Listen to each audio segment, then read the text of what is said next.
On them back roads where the alligators crawl in the swampland, we ain't worried about no law. You can find me in the woods with my dogs under pine trees in the land of the lost. I've been drinking on this whiskey, got my head up in the clouds, and if this world keep fucking with me, I ain't never coming down. So fuck this mask and all this trash that y'all keep trying to spread around. Tip your glass or kiss my ass, but I ain't dealing with you clowns. Bless them all, land of the lost. God bless them all, land of the lost. I was raised in the country, and I paid all my dues.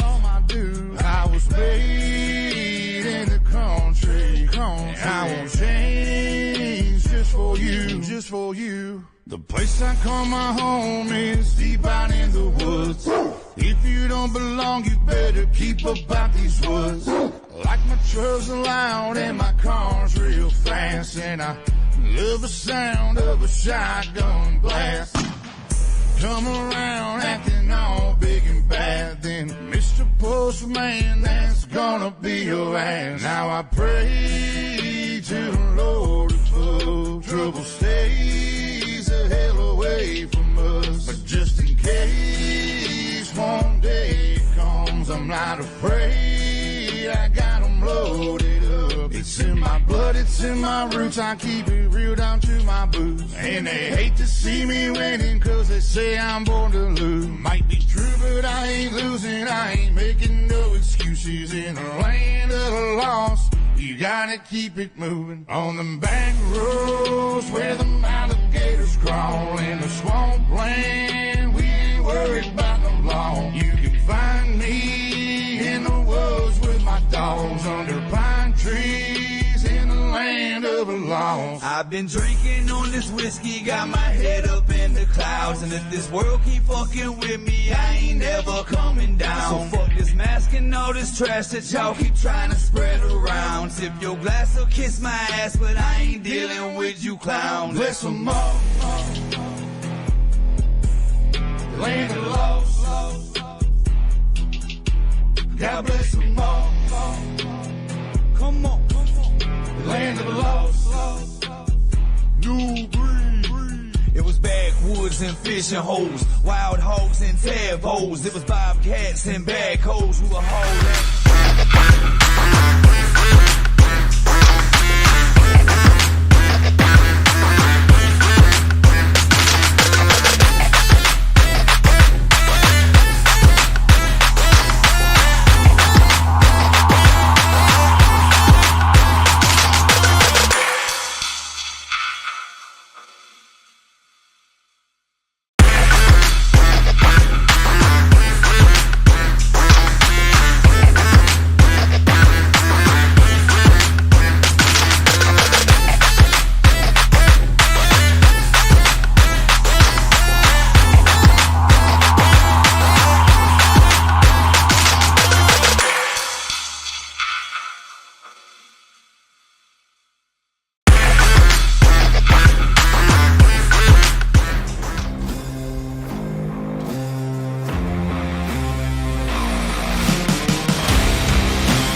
Good evening and welcome to Ultimate Dirt TV. I'm Steve McMillan along with Bryce Hunter and William Duvall. We're here tonight with a Cup Series at Gateway. Well, BJ, last night was kind of different from Trucks. Trucks was much more exciting on Monday night. But we got the Cup Series. And we got 16 drivers here tonight. Yeah, I can't wait to see what's going to come up tonight. You know, Monday night we saw the fuel game being played, and really interesting and exciting finish with the guy leading to the end of the race, running out of fuel out of turn number 4. last night. We saw a little bit more fuel gain, but not quite as much as we saw in the trucks. So I expect another one here tonight. I expect to see another exciting finish. Well, Bryce, you got a little scared. Didn't come out last night. What do you expect tonight?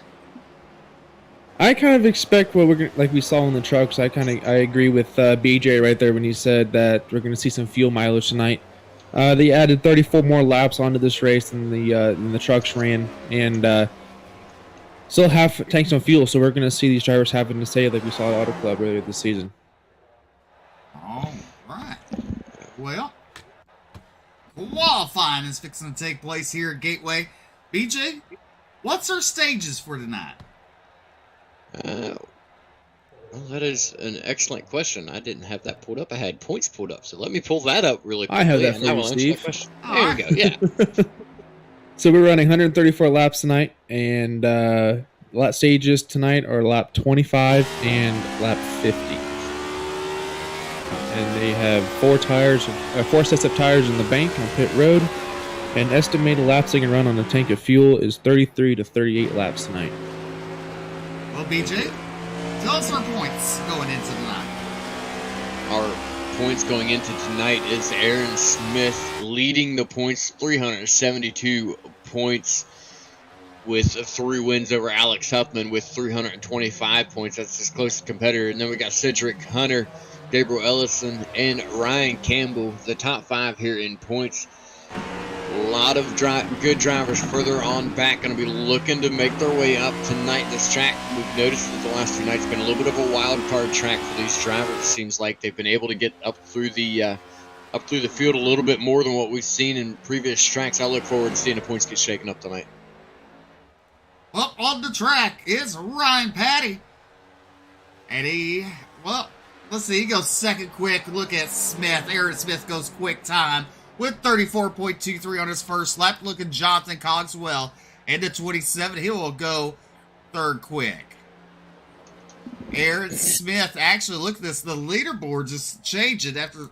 Look at Doug Newbigin up to the top of the charts now in his first lap. Matt Greener in second. Aaron Smith, Brian Terry, Jonathan Cogswell, and Brian Patty, the 6 drivers who have put down a timed lap. Also on the track in car number 31, it's Brandon Holder from Mammoth Springs, Arkansas. And also on the track is the 84 of David Farmer. Mammoth Spring, Arkansas. How far is that from our producer's booth? Oh, right about a couple of hours. Not far at all. I was curious on that one. Well, going in last night, he was the Xfinity points leader. Got a little scared, decided not to race. It's Scott Fritz in the one machine here tonight. I'm just going to get one thing straight, too. I did not get scared last night. Work kicked my ass last night. I don't believe that. I don't believe that at all. I'm pretty sure when you were in here, I could still hear your knees knocking. Newbiggins on top of the charts with Greener, Patty, Holder, and Smith. Still your top 5. Look at Ryan Campbell in the 80. He goes quick time with a 33.88. Gabriel Ellison in the 77 on track now. Holder goes third quick. Farmer 7th on the board. There's Scott Fritz coming out turn number 4 down the front straightaway. Let's look at what time lap he puts down. His 10th quick on his first lap. Gabriel Ellison coming out of turn number 4 down the front straightaway. He goes 6th quick on his first time lap. And also on the track is Steve Tucker from Boston, Massachusetts. Used to saying Boston, Maryland. But look at Steve Tucker coming down to the flag stand. Let's see what he puts down.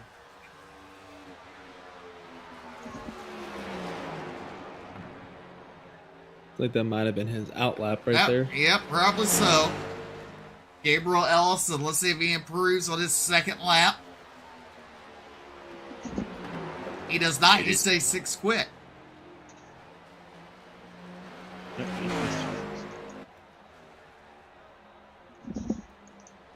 David Farmer staying in the 9th position.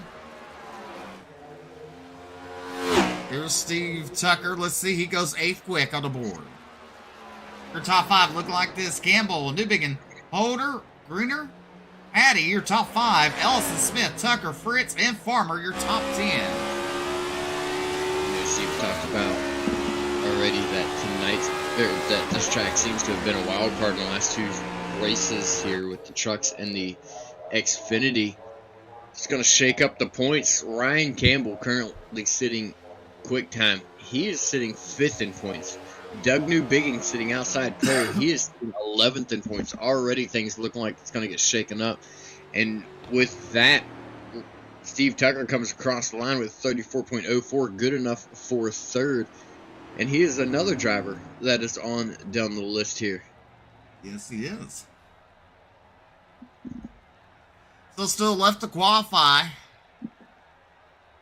It's 4 drivers, 12 have timed in.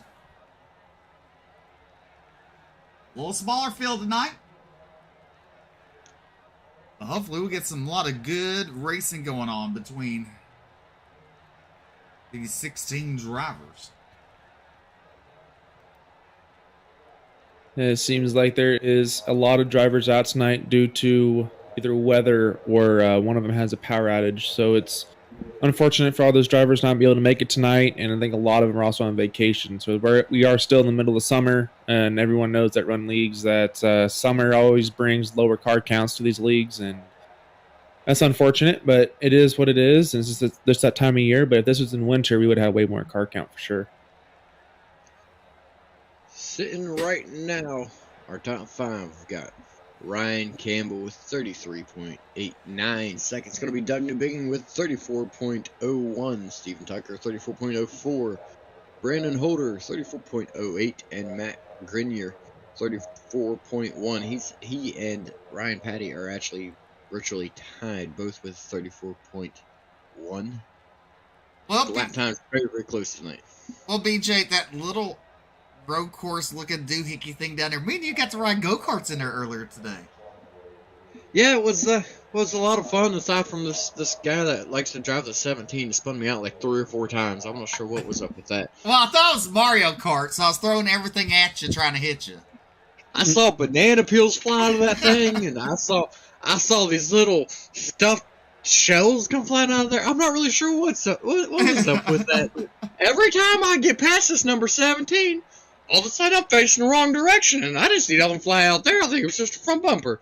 I was trying to make him spread out his legs and arms like they do, when they go spinning out, but he was too scared to do that. So you guys went go-kart driving and didn't even invite me. Wow. I see where I stand. I figured you were scared again. Yeah. Scared? You were scared last I'm a road course guy. I probably would have beat both of you. Oh, yeah? Well, we're dirt guys. We get loose, we hang on. That's right. Yeah. I can do Davy's Donuts if it's in the movie Cart, so good luck. Well, out on track right now, we have another driver. That is the 12 machine of Frankie Barroso. He's out to put down a lap. He is one of 4 drivers that has yet to do so. We'll see what he can do here off turn number 4 from Miami Shores, Florida. Frankie Barroso will go 10th quick, with a 34.4 on his first lap. Well,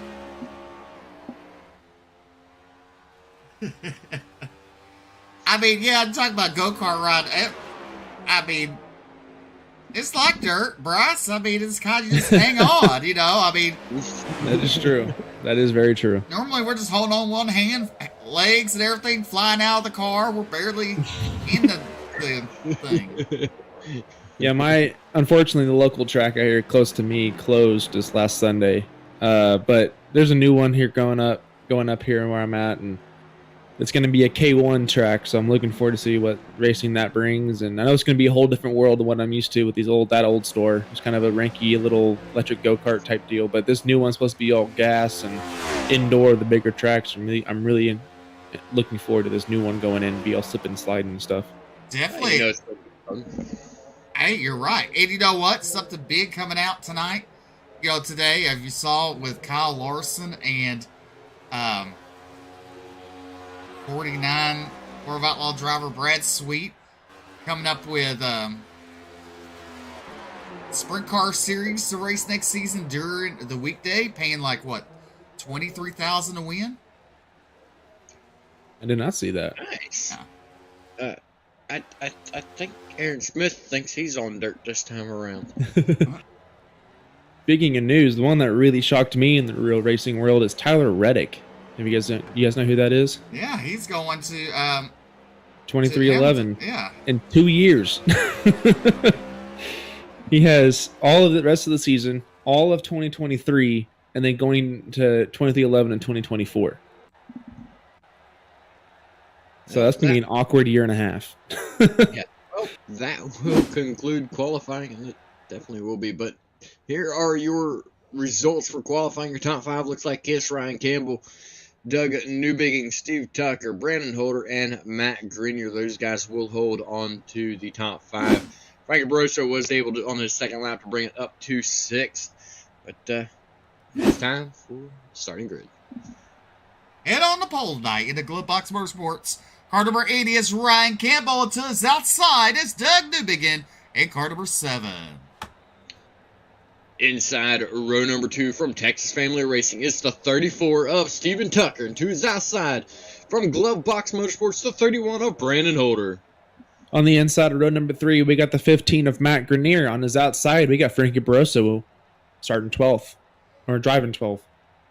On your 4th row inside is Ryan Paddock from New England in car number 30. To his outside from the Mid-South, car number 77 is Gabriel Ellison.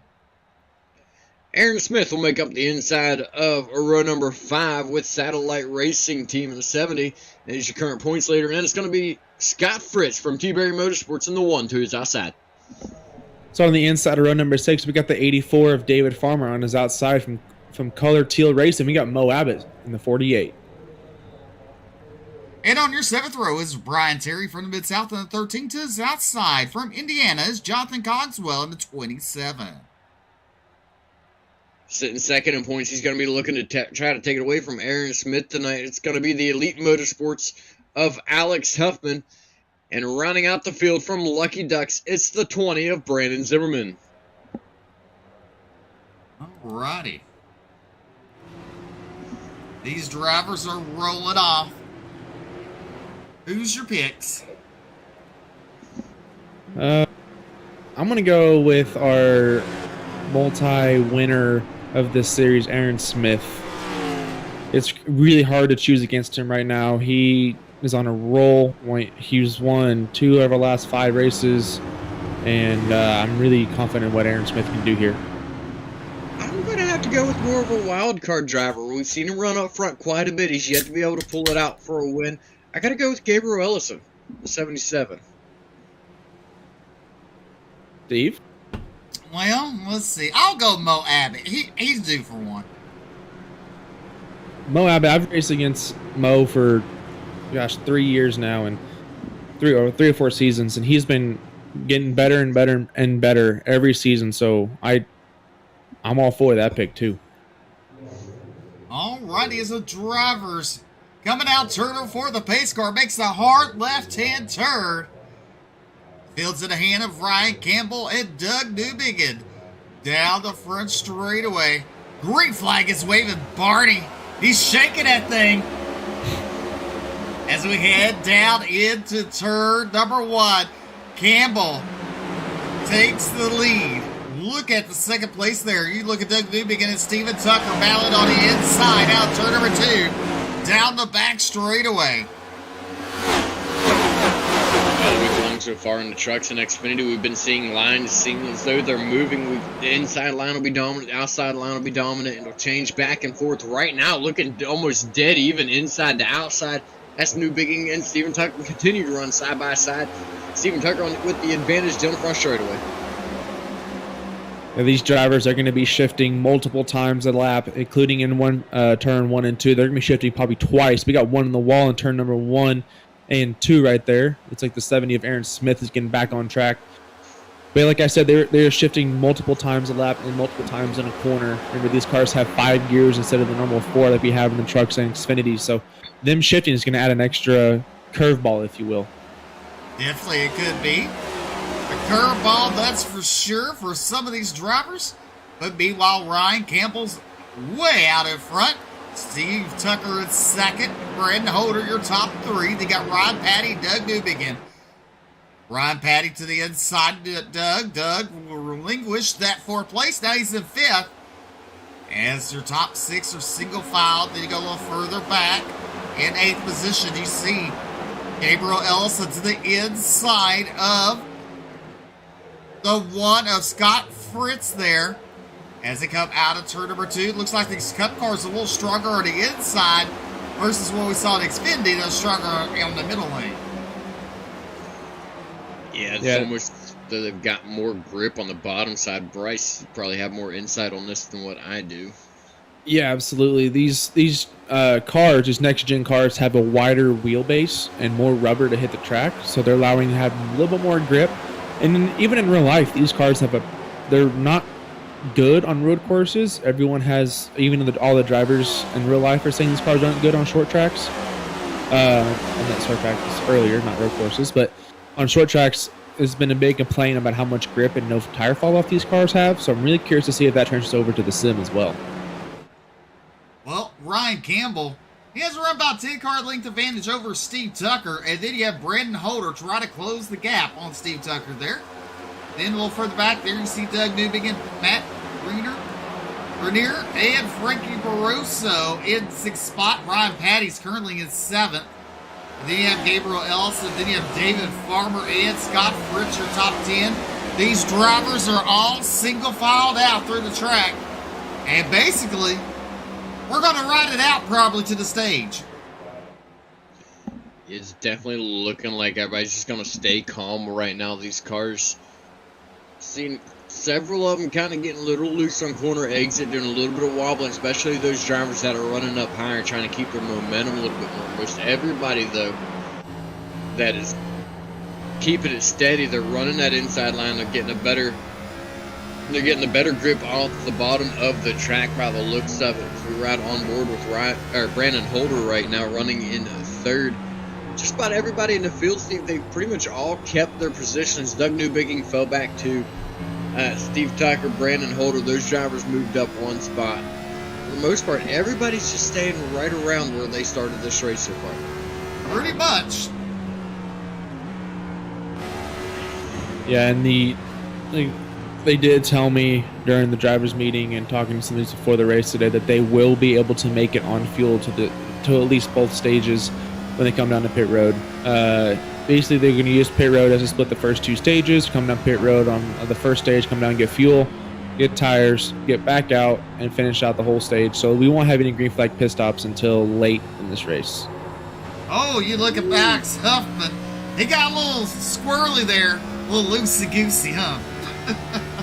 Yeah, our top two in points seem to be struggling a little bit. We saw Aaron Smith, our current points leader, he's sitting second to last right now on 15th, completely out of the norm for him. I'd say he's struggling pretty heavily here at Gateway tonight. He had a hard time in qualifying. We saw him get loose not once but twice, and only got one lap in qualifying. Alex Huffman, he's sitting second in points right now. He's currently in 11th. He is up 4 spots to the good. You just saw it right there on your screen, getting loose, coming off the corners.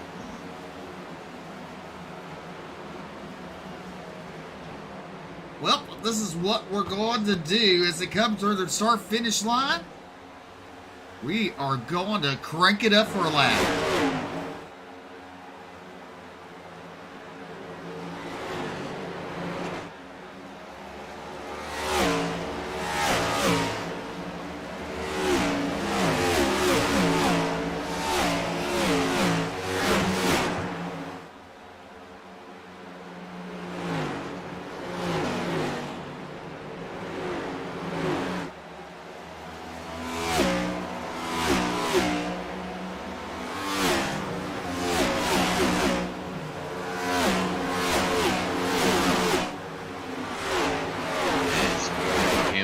Down into turn number 1, still leading the way. He's got right just over a second lead over Steve Tucker. Brandon Holder there in third. Everybody's getting spread out. See there on screen, Campbell still the faster car on the track. Tucker faster, lap number 9. Take something simple as just a small bobble off the corner for that time to change like that, but more consistently than not, Campbell is the faster driver by about a half a tenth over Steven Tucker. Brandon Holder sticking right there with Tucker, though those two drivers doing everything they can to catch up to Campbell. Just not quite enough for them to do it here. Yeah, what you're seeing right there is the beauty of clean air. Even though that the second driver, Steven Tucker, is still right around a second behind the leader, Ryan Campbell, the dirty air is still affecting him. So it's right now, Ryan Campbell is taking the benefit of that clean air. Well, we're on lap number 13 out of 134. Long way to get there to that finishing lap. Ryan Campbell, your race leader, putting on a clinic here tonight at Gateway. As you look at Brandon Holder, he's caught up to the back end of Tucker there. And there's Doug Newbegin. He got a little gap between him and Holder and Broso. Broso in the 12 machine currently in your top 5. Looking a little further back there you see Scott Fritz back there. You see Aaron Smith, who got up into the outside wall. Brandon Zimmerman in the 15th, and Brian Terry in the 13 machine. But these drivers, I mean, it's going to be probably one of the cleanest races we've seen all season long.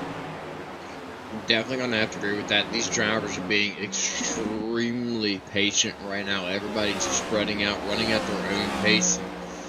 You know, completely side note, New Bigging just got loose right there. I was just about to talk about New Bigging. He got a new wrap on that car. Normally he's running like a darker purple, almost black car. I quite like that one there. I like the foams on it. Yep. I was watching on my POV. The 15 of Matt Grenier is starting to fall back a little bit here. He is down 2 spots. He's lost almost. Now he's under fire with the 30 of Ryan Patty.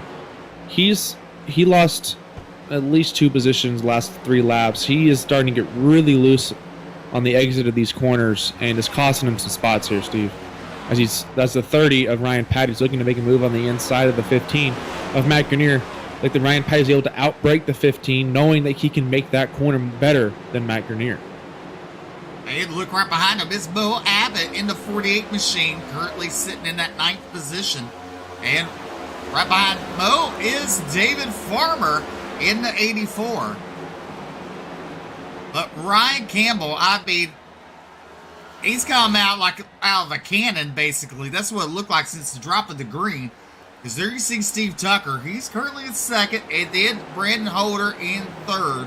As we're on lap number 17 out of 134. You're watching the Bluegrass Cup Series, the Gateway Shootout, live on Ultimate Dirt TV on Facebook and YouTube. Simulcasted on the Bluegrass Facebook page and YouTube, and dirtfan.com, and many more other platforms across the Facebook.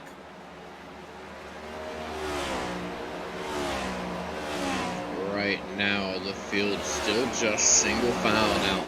Some of the most patient racing I have seen all season long. Ryan Campbell's just set on cruise control right now, up in the lead. We're looking off the back of.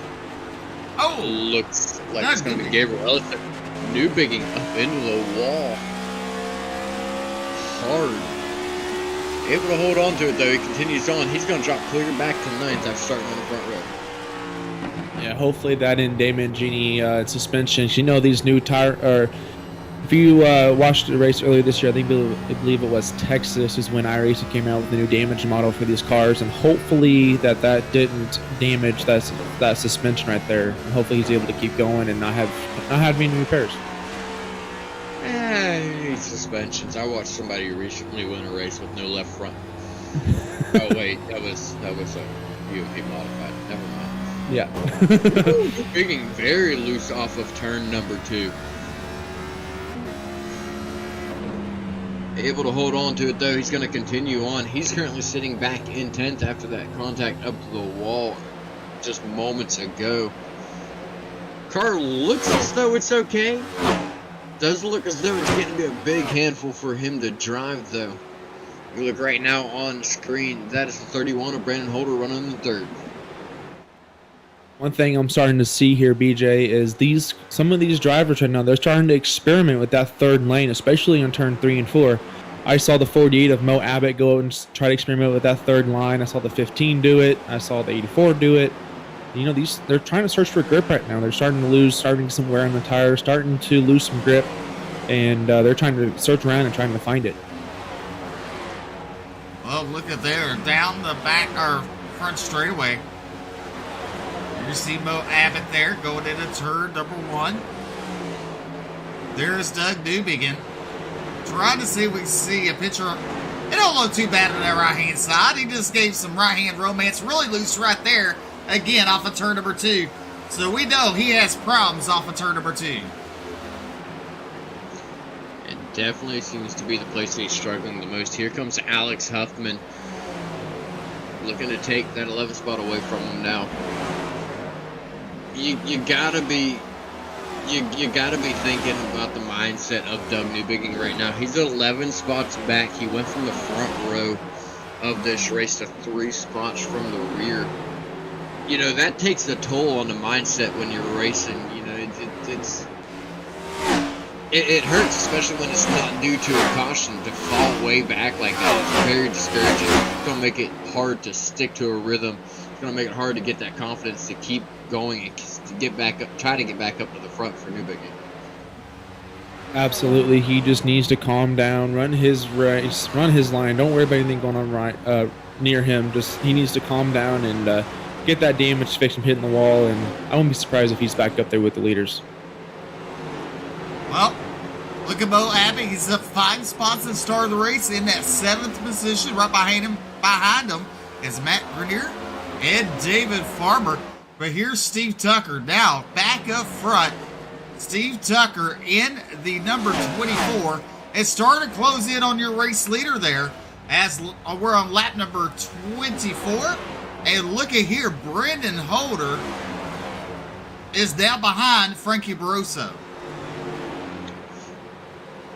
Yeah, Holder has finally caught up to Barroso. Barroso's up 3 spots to the good right now for third. We've got a battle going on for the race lead. Steve Tucker, Ryan Campbell. Car around. Low on the track.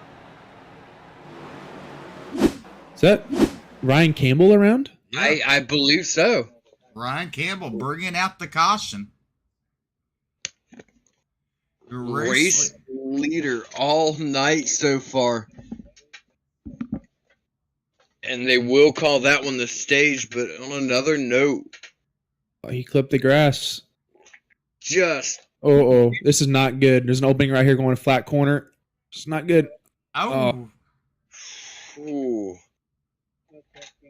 The run of the season for Ryan Campbell quite possibly just ended off of turn number 2.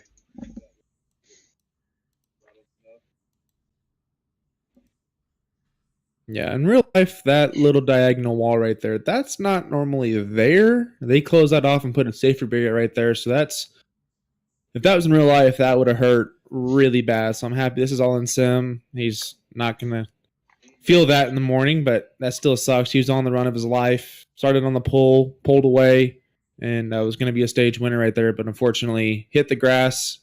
He did say, come on the radio, say he did not check up as he needed to and started to hit the gas. And unfortunately, karma, not say karma, but just hit the wall and ended his night. Karma, what'd he do to you? Nothing. I'll say karma as in, he didn't do what he was supposed to do and lock it down. But, he tried. He tried to be finessing with it and ultimately paid the price. But he'll be back. That's not over. He'll be back next week. Well, side note. Caution is out, stage is over. Our top 10 in the stage. So if we can't get a quick look here where the caution came out. Steven Tucker led us to the end of the stage. Frankie Barroso in second, Brandon Holder third, Gabriel Ellison fourth, Ryan Patty fifth, Mo Abbott sixth, Matt Grenier seventh, David Farmer eighth, Jonathan Cogswell ninth, and Scott Fritz rounding out the top 10 here for the stage. Man, I've been there before leading a race and messed it up. I've done it at Charlotte twice in the same race. Climbed the wall, rolled the car, managed to get back on the track, drove back to the front, and then lost it again. So I felt that pain. Me too. I had a experience where I was just as an IndyCar race at Michigan. I think I had like a 8 second gap, I believe it was, and looped it around 2 and ended my day all alone. And I know that feeling, and it's definitely heart-wrenching for sure. Well, looks as though Steve Tucker is going to choose the inside, and I believe if you want to catch the race where I climbed the wall twice while leading the race, I think it actually ended up on UDTV. It was in the exact same spot, exact same corner, both times. Just climbed the wall in a big block modified, rolled it over, and it ultimately ended my race. But Steve Tucker chooses the inside here for the restart as we coming back from the stage. Pace car's going to be pulling off here just momentarily out of turn number 4. And we're going to head for the Geico restart zone.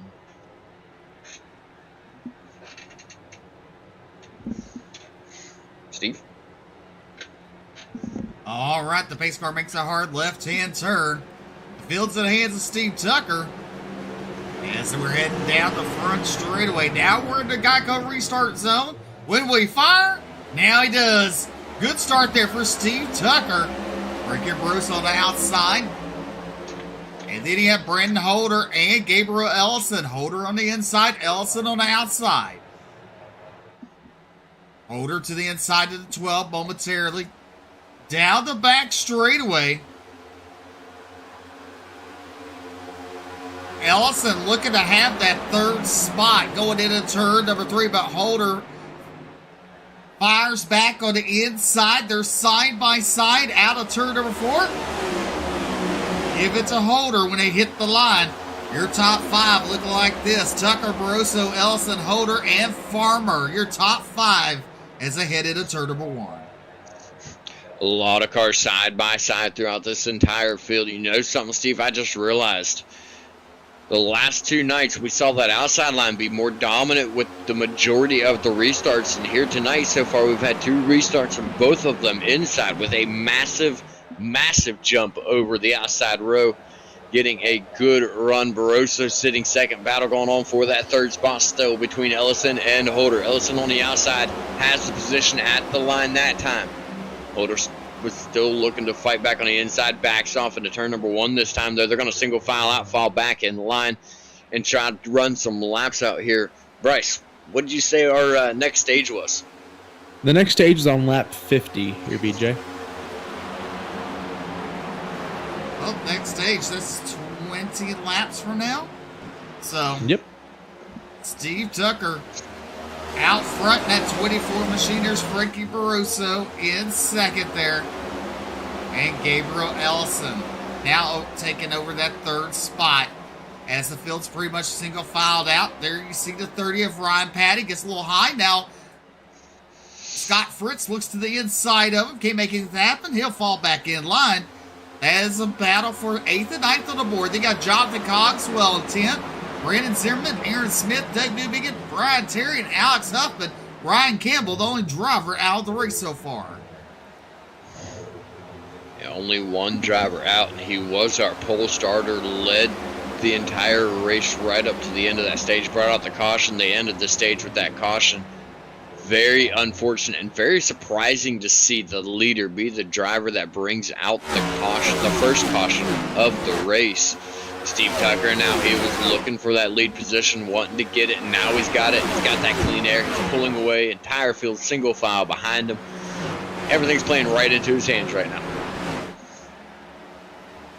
Yeah, this is exactly what Steve Tucker wants to see. He wants to see everyone starting to battle behind him. As we have on track right now in my POV, the 30 of Ryan Patty is making a big move on the 15 of Matt Grenier. Matt Grenier is getting loose in the corner, and as he crosses over the 30, back and the 15 fights back on the inside. The 30 gets a great jump outside of turn 2, and the 15 is struggling right now when it comes to the exit of these turns here, Steve. Well, now you look at the one of Scott Fritz looking to the inside of the 15 of Matt Grenier as they still battling side by side. But look here, we got Holder on outside battling with Ellison. Ellison to the bottom. He'll get in line there as they head into turn number 1. The battle. Look at Scott Fritz. He's still side by side. Matt Grenier in the 15. Grenier able to hold his own on that middle line there. Yeah, he's doing it. Sorry, go ahead. So that is the third middle line right now in 1 and 2 is definitely the preferred line. The only person I'm really able to see who's able to take that bottom line and wrap that corner is the one of Scott Fritz. Everyone else is struggling to keep with pace when they're having to wrap that low line in turn 1. Like I said, the high line and middle line right now are the most prevalent lines to use right now. Well, one thing that we heard Fritz mention earlier in the season, he's a dirt guy. He's not an asphalt guy. He didn't run asphalt until he came to this league. He did tell us early in the season that these short tracks, these harder tracks to do things such as run the inside line. He said these are where he was going to be able to excel, and being able to run that inside line, I feel like he's showing it there. He might be towards the back of the field right now, running in 9th. He's currently under attack from Aaron Smith, but I feel like he is showing exactly what he talked about there. Still a lot of racing to go, while those who sit 9th and 10th, for the most part, the rest of the field is still single filed out. Aaron Smith and Scott Fritz look to be about the only battle on track right now. As we mentioned earlier, the 70 of Aaron Smith was struggling in the beginning of this race. He started out qualifying to the back of the pack. Now he's he's still down 1 position from where he started, but from where he ended the stage, he is slowly starting to work his way back up and battling the one of Scott Fritz off of turn number 4. Good battle there. Fritz to the outside, Smith to the inside as they head down the front straightaway into turn number 1. Side by side, those two drivers go. Fritz will in-surround them on the outside. Tippy-toe not to get loose on turn number 2. Down the back straightaway. But Tucker in that 24 machine. Iggy's out front. Broso in the 12 and 2nd. And Ellison in 3rd. There you see Holder and Mo Abbott in your top 5. So basically, your top 5's in striking distance. You got Ryan Patty a little further back there with David Farmer, Matt Grenier, Scott Fritz, and Aaron Smith. Their top 10 here at Gateway. These drivers once again starting to calm down. Everybody's single filing out. Everybody's playing it safe still. Brandon Holder, the way he's right up on the back bumper of Gabriel Ellison for the majority of the last several laps. He's got to be waiting for a mistake, praying for a mistake out of Ellison. We saw Ellison trying to make a move earlier on for 2nd on Barroso, but down on the inside line just was not able to make it work. Here comes Holder to the inside of Ellison. Now that is for 3rd. As you look, oh, look at their little contact. The big moment for the 31 of Brandon Holder. He's able to save it and get back going straight.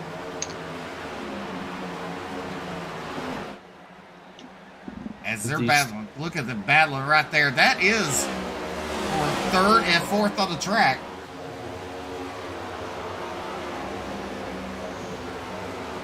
And the two, they're duking it out right now for that 3rd position. Right now, the 31 takes that low line, as there might have been a little bit of contact right there in the middle of the corner between this 31 and the 77. They battle off side by side, going on the backstretch. Like the 31 of Brandon Holder might have the advantage going into turn number 3, as the 77 actually has really the advantage. And the bottom line is Brandon Holder skates back up the track, trying to diamond out this turn number 4. They're still side by side exiting turn number 4, heading down the front stretch.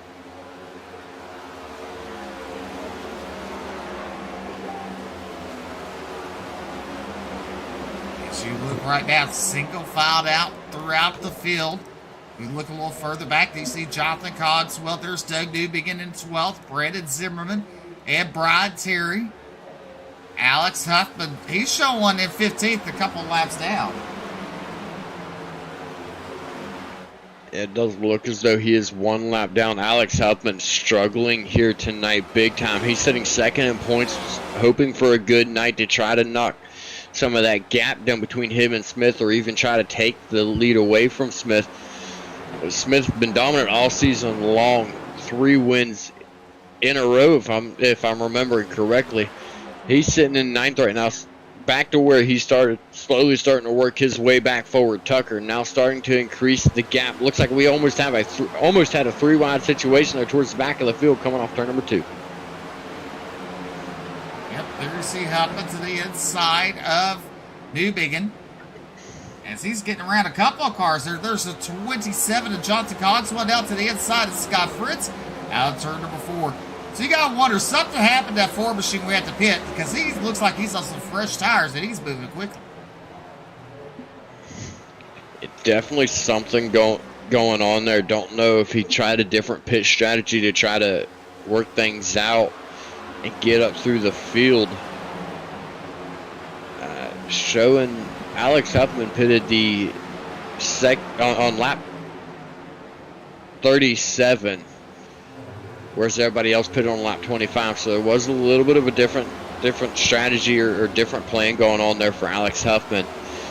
Right now, he is moving through the field very, very quickly, trying to work up there and get his lap back on the freshest tires of the field, and you can see the massive difference between fresh tires versus the old tires. We look on the screen there. The track temp's at 107 degrees. Air temp at 85. So, Bryce, does that play a huge factor here? The ambient temperature, the 85 degrees, that doesn't really play a lot. And all it does, if it gets hotter, you'll see, especially when the sun comes back out, you'll see the track temp go up. And I don't know how it is on dirt, but the hotter the track, the slicker it is on pavement. As we got almost contact with the 84 and the 15 of Matt Grenier. And back to my point, the hotter the track, like Monday with the trucks, their track temp was almost 130 degrees all race long. Now we're at, the coolest race was the Xfinity Series, and now we're at 106 for the Cup Series. So track temp actually does make a huge difference in how these vehicles run this track. I think on dirt, the biggest difference with track temp is literally just your speed. I don't think it changes how the car handles. At least it doesn't feel like it to me. So there's not a massive difference for the way, how loose or tight the cars are. Maybe a little bit, but not near as much as what we see on asphalt. So very, very often. I hate when I load into a server and I'm like, yeah, let's go. This is one of my great tracks. And I'm like, man, I'm loose. I go look at track temperature, and the track temperature is just sky high. It's Mo Abbott running right there in 5th. He got a little loose off turn number 4. Now look at Elsa to the inside. Grosso battling back on the outside. Oh, Elsa got a little loose there. And a bit of 1 and 2, but down the back straightaway. They'll get lined back up. No harm, no foul. They just keep on the trucking here at Gateway. One caution of the evening, that came from your race leader. That was Ryan Campbell. And that was our first stage as we're closed up on stage number 2.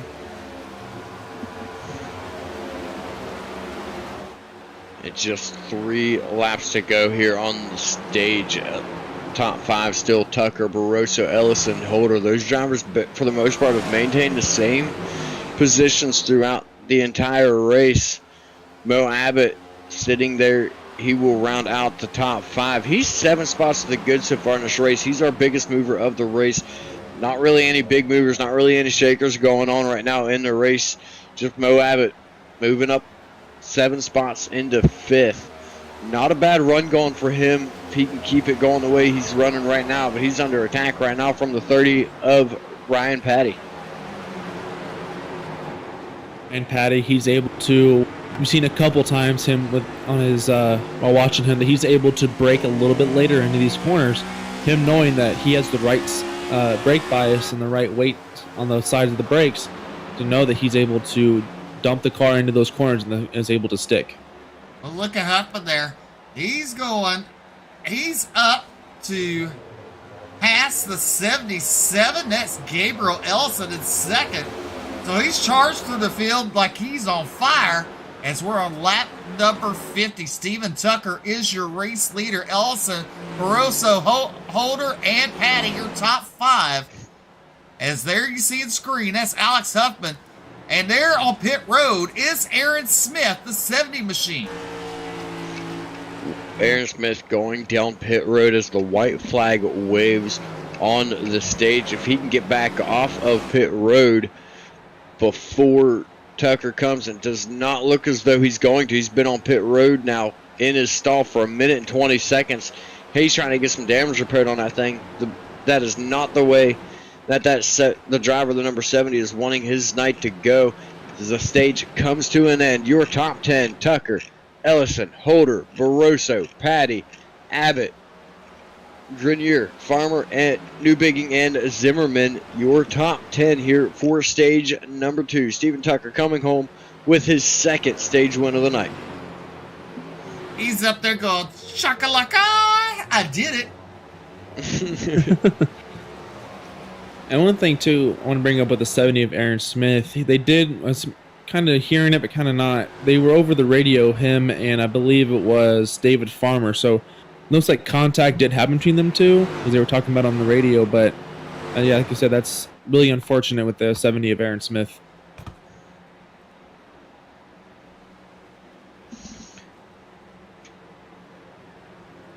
And he still continues to remain pit side. Looks as though he's going to be 4 laps down now, if I'm not mistaken. Drivers starting their pit cycles, coming down, top off their fuel, get 4 sets of tires. Steven Tucker been doing what he needs to do tonight. Stayed calm throughout that first stage. The leader of Ryan Campbell takes himself out off turn number 2. He sneaks away with the stage win, comes out here for his second stage of this race and leads from flag to flag. Everything is working out for Steven Tucker right now. All he's got to do is get in and back out of the pits in a hurry. Well, let's see. They're down pit road. There's Doug now pulling in. Let's see who gets off first. Doug actually had to back up. It looks as though it is going to be Tucker. Tucker does win the battle off pit road. Ellison second, Barroso third. Very, very close between Ellison and Barroso. If I was Ellison, I almost think I would have laid back and let Barroso have it, as that inside line seems to be the dominant place to restart. I would agree with you there for except one thing. Track position. As we see in the last 2 races at this track and this one, passing here is very, very difficult to see. So when you relinquish track position, it's kind of hard to pass. And that's one thing I don't agree with, is trying to let people by you, especially on pit road. And you got to fight for that track position any time of the race. I still think I would have rather went for the inside line. Looks like everybody is off of pit road. Let's see if we can't catch up with our stage winner.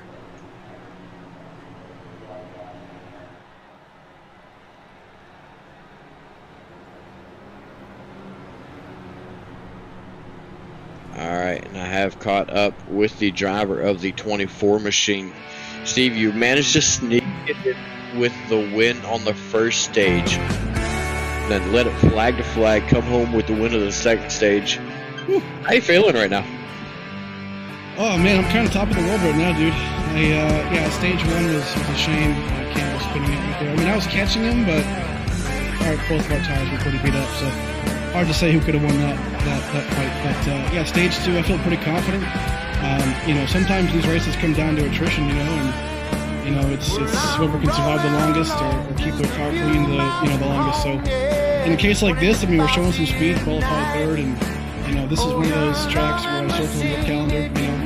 Gateway, Phoenix, a couple of those super speedways, right? So we'll see, man. I mean, I feel pretty good. Gabriel behind me is pretty fast, and my teammate Frankie. So we're gonna see. But if I have a good chance anywhere on the calendar to win a race, it's this one right here. I believe the lights are going out here. Yes, they are. So we're going to go ahead and let you get back at it. Congratulations again on winning Stage 1 and Stage 2. Good luck to you for the final stage of the race. Thanks, guys. Appreciate you. Yeah.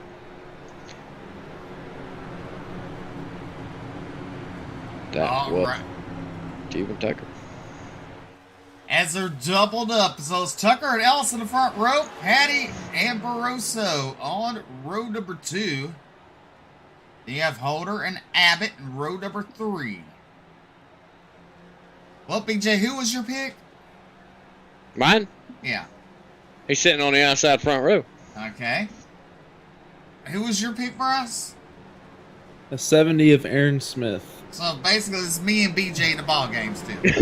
Yep, pretty much. All right. So you're the one to blame when Aaron comes asking. Yep, pretty much.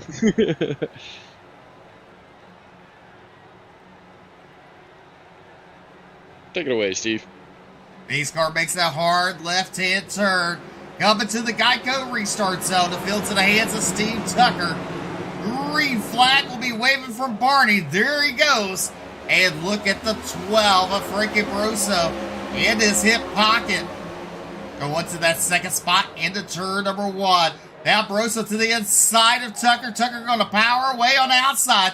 Now here comes Ellison on the outside. Out of turn number 2, down the back straightaway. You see Barroso who gets in line. Look at Patty now pulls to the inside to make a move for that third spot. Ryan Patty to the inside. Barroso goes a little high there, loses a little bit of ground. And there comes Holder to the inside of Barroso. Out of turn number 4. We complete lap number 56 here at Gateway. Barroso seems to be struggling just a little bit there on the fresh tires. Got a little loose. Tires are still cold. Doesn't have the pressure on them yet. Pushed it a little hard on the inside on that restart. Got a little loose off of turn number 2. He lost a couple spots out of it, but it's all right. The car is still clean. He's still able to continue on. Ellison all over the back bumper of Tucker right now, just praying for Tucker to make a mistake, just waiting on it. Patty, he's up 4 spots, sitting in third right now. He's up behind Ellison as well. Riding on board with Ellison. He's taking a look to the inside of Tucker now. That inside line's been a hard place to run. Ellison's lost positions over trying to make that move earlier in this race. See if he can do it here. Thinks better of it and falls back in line. As we see right there, the top line is still the line to be in. As we saw these 24 of Steve Tucker outduel the 77 of Gabriel Ellison right now. The 30 of Ryan Patty is knocking on the door of these two drivers right now. The 30 of Ryan Patty up 4 positions from the start of this race. He hit the wall right there coming out of turn number 4. That's going to slow him down just a tad. And here comes the 31 on the inside at the 30 of Ryan Patty. The 31, and we got contact between the 31 and the 30. Then 31 of Brandon Holder is able to stick it down at the bottom. And it looks like them two are still going to side by side. The leaders, again, are fighting side by side. We got that 77 of Gabriel Ellison fighting on the inside of the 24 of Steve Tucker as they're battling turn number 3. Into turn number 3, they stay side by side. The outside just a little bit quicker. As they come out of turn number 4, Ellison not giving up as he heads down the front straightaway at the line. Who will it be? Give it to Ellison, leading lap number 59 as he goes into turn number 1. Tucker not giving up as he inches ahead out of turn number 2, but that's where the exits is where Ellison looks to be strongest at. Yeah, I'd say exit of turn number 4 for the inside for Ellison is really, really working for him. Turn number 2, where we see everybody seems to be a little bit looser. That's where previous leader Ryan Campbell lost. It was off turn number 2. And now Ellison doing all he can. He's got 1 lap led in the books now for him. He's doing everything he can to try to figure out how to get past Tucker. Tucker, all he's got to do is stay smooth, as you've seen. Even when Ellison got to his inside, he stayed smooth, he stayed calm, and he was able to pull it back out. Our top 3 right now still Tucker, Ellison, Patty, and now Holder back up there in 4th, running right behind Patty. And as you saw right there with the 77 battling the 24 on the inside right there, I'm really curious to see how much tire wear the 77 is going to start experiencing here. Because you know that bottom line is going to be the line that's going to be, yeah, you have to make the passes there, but that's going to be the line that's going to have the most tire wear. You see on screen right now, the 31 of Brandon Holder is looking. He's trying to do a slide job on the 84, excuse me, of David Farmer as he is able to complete that as this top 5 are single fouled out here, Steve. It's top 5 look like this. Tucker, Ellison, Patty, Holder, and Farmer. Then Broso. He's fouled all the way back to 6th. Then you got Scott Fritz, Mo Abbott, Matt Grenier, Doug Newbigin, Brendan Zimmerman, Jonathan Cogswell, Brian Terry, and Alex Huffman back on the lead lap there in 14th.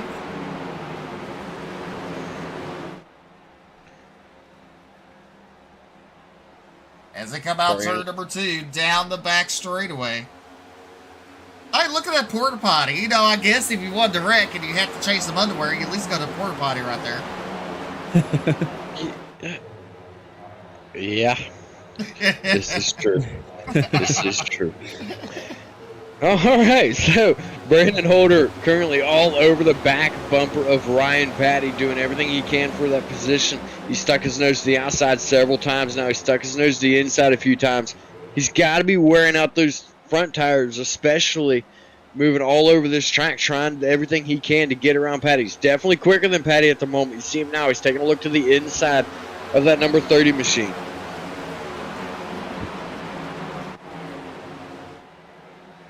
And it's like the 31 is able to make the pass on the inside of the 30 of Ryan Patty.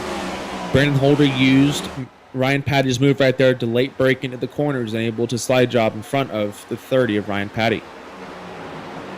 Well, you look at it. Oh, Holder goes wide, and that allows Patty back looking underneath about a turn number 2, coming down the back straightaway as they're side by side going into turn number 3.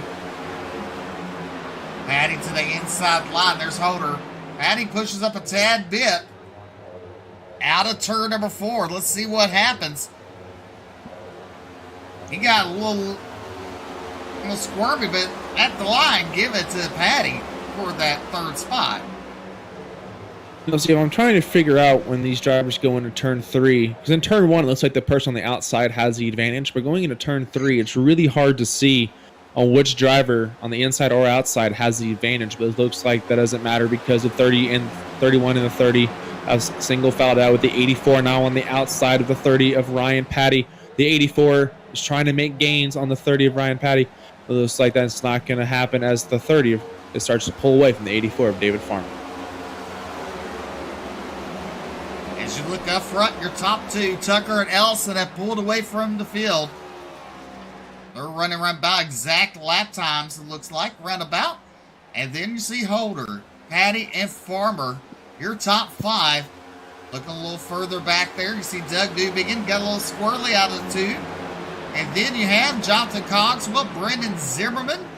There's Brian Terry in 13th, and Alex Huffman right there in 14th. I guess he's still a lap down, actually. Let me look really quickly on that. On my screen, it's like he's 1 lap down. He is indeed still showing 1 lap down. But he is the only car on that lap, so if there's a caution that comes out, he will be lucky dog.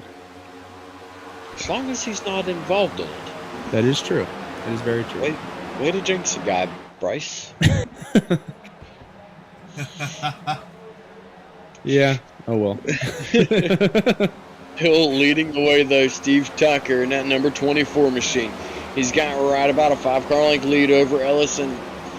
Give it 0.3 of a second gap between those two. He's starting to slowly pull away from Steve Tucker. That last time by just over a tenth quicker than Ellison.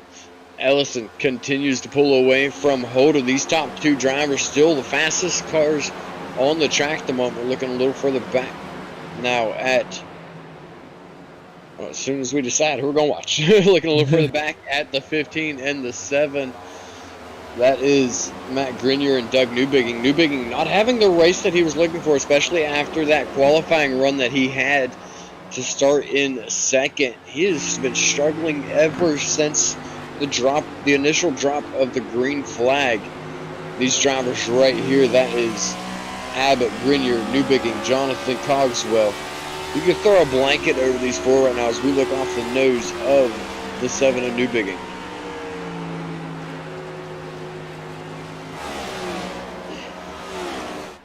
as we see on track, all these drivers are single filed out, trying to battle within each other.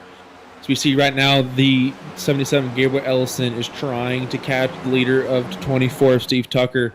But man, I'm worried about earlier in the stint here. Remember BJ and Steve that he did battle on the inside of Steve Tucker for a while, about 2 or 3 laps, and that takes a lot out of your front right tire.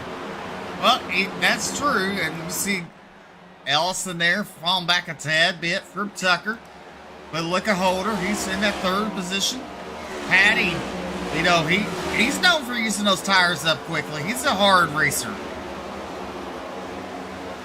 Yeah, that is for sure. The way he's been diving into the corners very quickly, doing some late braking and getting off the corner, doing a very good job of it, but it does wear the tires and it wears them very quickly. Still working for him at the moment, though, as he continues to ride and forth with no pressure from behind from David Farmer. Farmer having a great run for himself tonight, sitting in the top 5. He is good, 6 spots to the good, currently tied with Ellison for those 6 spots. Those are our 2 biggest movers of the race so far. Farmer under heavy pressure now from Frankie Barossa. Barossa was up in that 3rd and 2nd position earlier in this race. Barossa looking to the inside. He's got to back out of it down in turn 1. Looked like he got a little loose as he started to enter turn 1. That almost got bad for Barossa. Yeah, as you're starting to see right now, all these drivers are playing with their brake bias. They're trying to figure out what brakes on what side of the car they want to go on. If you go to the positive, you're sending the brakes to the front. If you go negative, you're sending it to the back. And most of the time, your better stopping power is when you send your brake bias to the rear tires. But usually, when you do that, that transfers the weight. When you under braking, your weight transfers to the front of the car, which means if you have your brakes set to majority in the back, you'll get loose on entry because you're taking the weight off those brakes. So, when are we expecting pit stops? Yes. Well, they are still about, do my math here. Well, because they're on lap number 21 since the last pit stop. Yeah, they have about 12 more 12 to 15 more laps left before they have to come down pit road.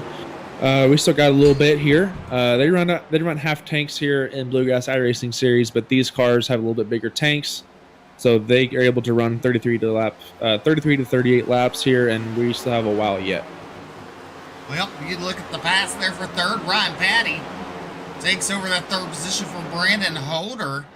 Tucker and Ellison still 1 and 2. But meanwhile, only 1 caution's plagued the race tonight, and that was Ryan Campbell leading the race out of turn number 4. Got loose and hit that wall. Heavy damage knocked him out of the race. He'll be back next week. But look at Farmer and Fritz battling right now. That is for 6th and 7th on the board as we're on lap number 76 of 134 here at Gateway. You're watching the Bluegrass Cup Series live on Ultimate Dirt TV on YouTube and Facebook, simulcasted live on the Bluegrass Facebook page and YouTube and dirtfan.com and many more other platforms across Facebook. Make sure you hit that like and follow button. You can catch us live every time the Bluegrass Series goes live this season. Well, Bryce, have you liked Ultimate Dirt TV? Have you hit follow? On YouTube, I subscribed to you Tuesday. I had to watch it because the Bluegrass Facebook stream or YouTube stream went down, but I found you guys after you through another person, so I followed you guys there. But on the website itself, not really, to be honest with you. But then on YouTube, I have. So hit that like and follow button that way, and subscribe on YouTube. Share it out to your friends, family, and loved one. I'll be next week. We're at where, Bryce? Circuit of the Americas. So, that's going to be interesting. So you need to grab some popcorn, grab some friends, a loved one, make it a date night. I mean, you have all kinds of fun because we're going to be kind of crazy. I can just tell you that. Yes, we are. It's a long road course, and it's going to be a lot of fun. There's a lot of technicalities with that course, and these drivers are going to have to practice. There's no excuse for that. It's a very technical and fast course, and it's known to be a Formula One course. So these heavy stock cars are going to be driving on what F1 drivers run on. Well, you look right now, battle, that is Holder and Farmer. Farmer to the inside. That is for 5th and 6th of the board. Farmer has it momentarily, as now he does clear Brandon Holder for that 5th spot. There is your race leader, Steve Tucker, way out in front on lap number 80 out of 134. Ellison still in that 2nd spot there. Ryan Patty under attack from Frankie Barroso there. Barroso in his hip pocket as they come out turn number 2. I mean, pretty good. Like we said, this will probably be one of the cleanest races we see all season long. And there you see the 30 of Patty coming down pit road. He's one of the first drivers to make the pit stop under green flag conditions, as he will relinquish that 3rd spot there as he heads down the pit road. Let's see here. Slams on those brakes not to get a speeding violation. Yeah, be very close. I wouldn't be surprised if he gets a speeding violation right there. He also did get a warning on the radio for not calling out his pit stops. It is very important. I know in real life people stick their hands out the window or have their spotters tell the other spotters around them that they're coming down pit road. As you see right now, the 2 leaders of the 24 of Steve Tucker and the 77 Gabriel Ellison are coming down the service road to get service here, Steve. As they're coming down, let's see how they go. A lot better than Patty. A lot more calm, that is for sure. Currently on pit road now amongst Steven Tucker and Ellison. We've got Fritz and Newbigging. Those drivers have also headed down pit road, relinquishing the lead over to Frankie Barroso. He's been sitting there patiently running, just biding his time right now. He is the race leader. He's got to be coming down soon for tires and fuel himself. At this point in time in the race, we have 52 laps remaining as they cross the line here, finishing lap number 82. So we're still looking at 2 pit stops by my count on that one. They're counting this one here that they're on. Also coming down the road, pit road this time, it's the 84 of David Farmer. Russo continues to lead down the back straightaway. Now you see Ellison coming off pit road. He's ahead of the 24 Tucker. I was really curious to see what happened right there. Well, what happened? He got out quicker. Some might have on pit road. Some might have overshot their box or something like that. Because when we went in, Steve Tucker was ahead of Gabriel Ellison. Well, let's make it even more interesting for you. I'm gonna have you go back and look to find out why. Because looking at their pit times, Tucker was faster than Ellison on pit road in the pit stall by 0.07 of a second. So by all rights, Steven Tucker should still have the position over Ellison, but Ellison came out with it. Yeah, I'm watching the replay right now.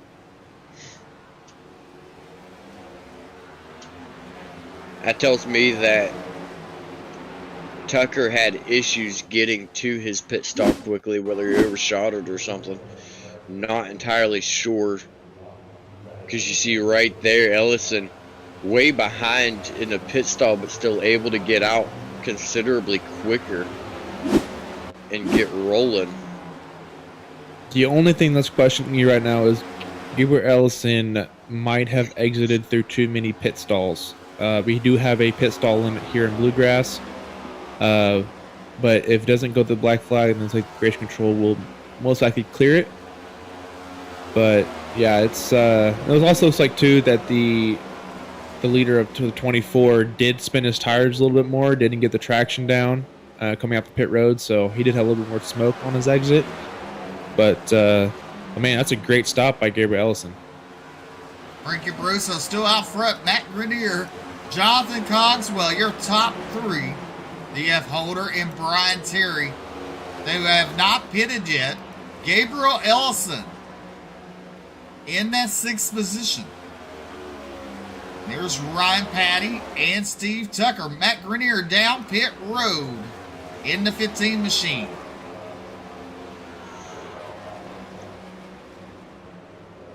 Grenier from 4th place heading down pit road. Now Barroso Cogswell and Holder still have yet to pit, as well as Brian Terry by the looks of it. Those drivers have still not pitted since lap 52. Now, one thing you got to keep in mind in this one here, I've said it week after week, these drivers that stay out and they wait longer, this is going to hurt them because Ellison, Tucker, and Patty have already unlapped themselves. They're already ahead of Barroso before Barroso even heads down pit road. So this is going to allow them to get around the track. As Barroso calls out his pit stop this time, it's going to allow those drivers to get around the track, get those positions back, and very possibly put Barroso a lap down here if Barroso's not able to get in and out in a very, very timely manner here. He is going really fast in that service road, so really curious to see if he got any speeding penalties right there. I don't see any smoke behind it. He might have gotten it rode down enough, but man, he was flying around that service road. That's going to get him a lot of time on pit road here. Look, Brian Terry going down pit road. And here comes Gabriel Ellison. Ellison will take over the lead on lap number 89 out of 134. Tucker right there, and Patty 1, 2, and 3. Ellison has done everything right to this point to get that lead away. He's 7 spots to the good in this race. He and David Farmer are our 2 biggest movers of the night, both up 7 positions. Mo Abbott joins them now at up 7 positions to the good. Ellison, he worked his way up there. He got the pit stops working in his favor, did a good job getting in, getting out, and ultimately the pit game is what got him up there in the lead as he continues to lead half a second over Tucker. Ryan Patty sits back there in third, right about another second and a half behind Tucker.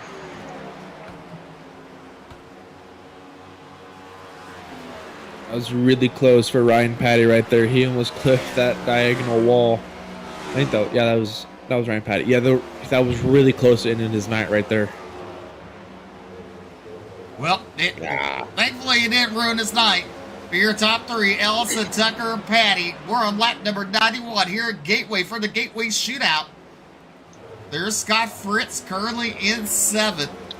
Matt Grenier, he's in 8th. There's Frankie Barroso, Brandon Holder, Jonathan Cogswell, and Brian Terry, your top 12. Alex Huffman still in that 13th position. But your top 3, way out in front from David Farmer. There's Farmer exiting turn number 4. Patty is entering turn number 1.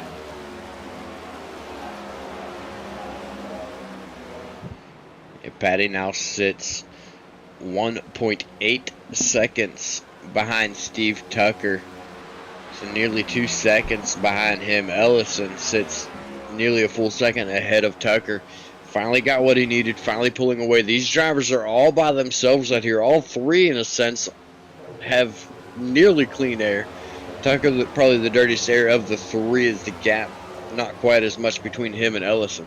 These drivers just walking away with this one right now. At this point in time, it's going to take a big mistake or a caution for anybody else to stand a chance at getting a podium at this point in time.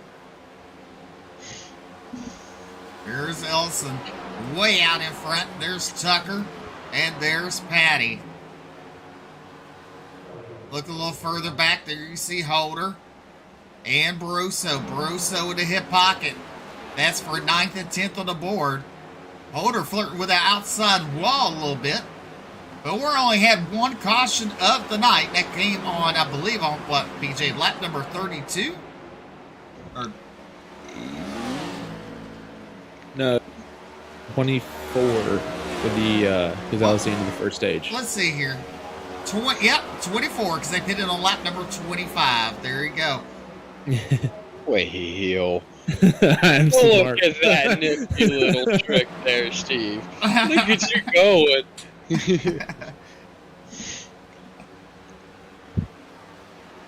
Still leading the way. We've got the 77, the red, white, and blue number 77 of Gabriel Ellison leading the way.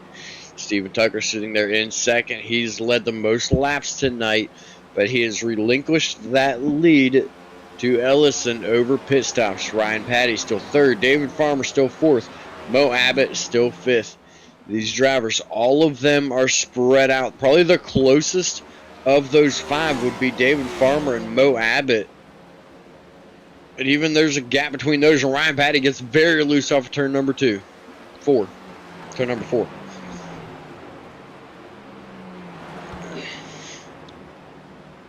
Yeah, it's these drivers are just now clicking off these laps. We are nearing 34 laps to go.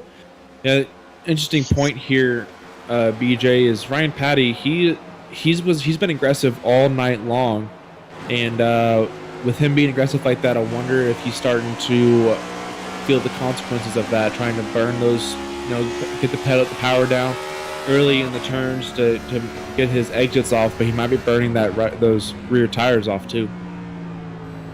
It's very, very possible. We also could be backing him down right now, knowing how much time he has at the end of the race. He could be backing him down right now, running in save mode. It's another thing to think about. When these drivers back off for the corners, it transfers all the way to the front. That's going to make them loose. So with all the weight being transferred to the front of the car, when he goes to get back on the throttle, for a split second there, he's not got any weight on the rear end. It's gonna make it a little wobbly coming off the corner. Looks like Steve Tucker had a nice little slide off turn number 4 there as well. It's also not to mention that these cars are shifting in these turns too. So not only are they shifting the weight up to the front of the car, they're also downshifting a gear, which means they up the revs, and it spins the tires a little bit quicker too. So that's another wrinkle in the fold here is just the fact that not only do you have to worry about the balance with the car and braking, they also have to worry about what the revs are doing on the motor. We haven't really seen that in the past, especially with the Gen 6 car.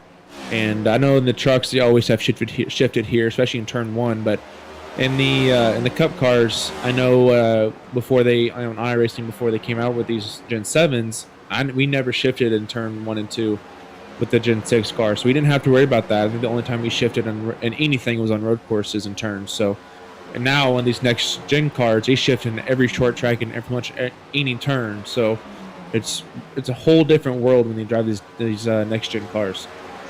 Maybe that's why I'm always so slow on the short tracks on the next gens. I don't shift. Yep, you have to shift. The gears are too big. Well, battle going on right now for fourth between Mo Abbott and David Farmer. David Farmer on the inside of Mo Abbott. The 84 and the 48 side by side down in turn number 1.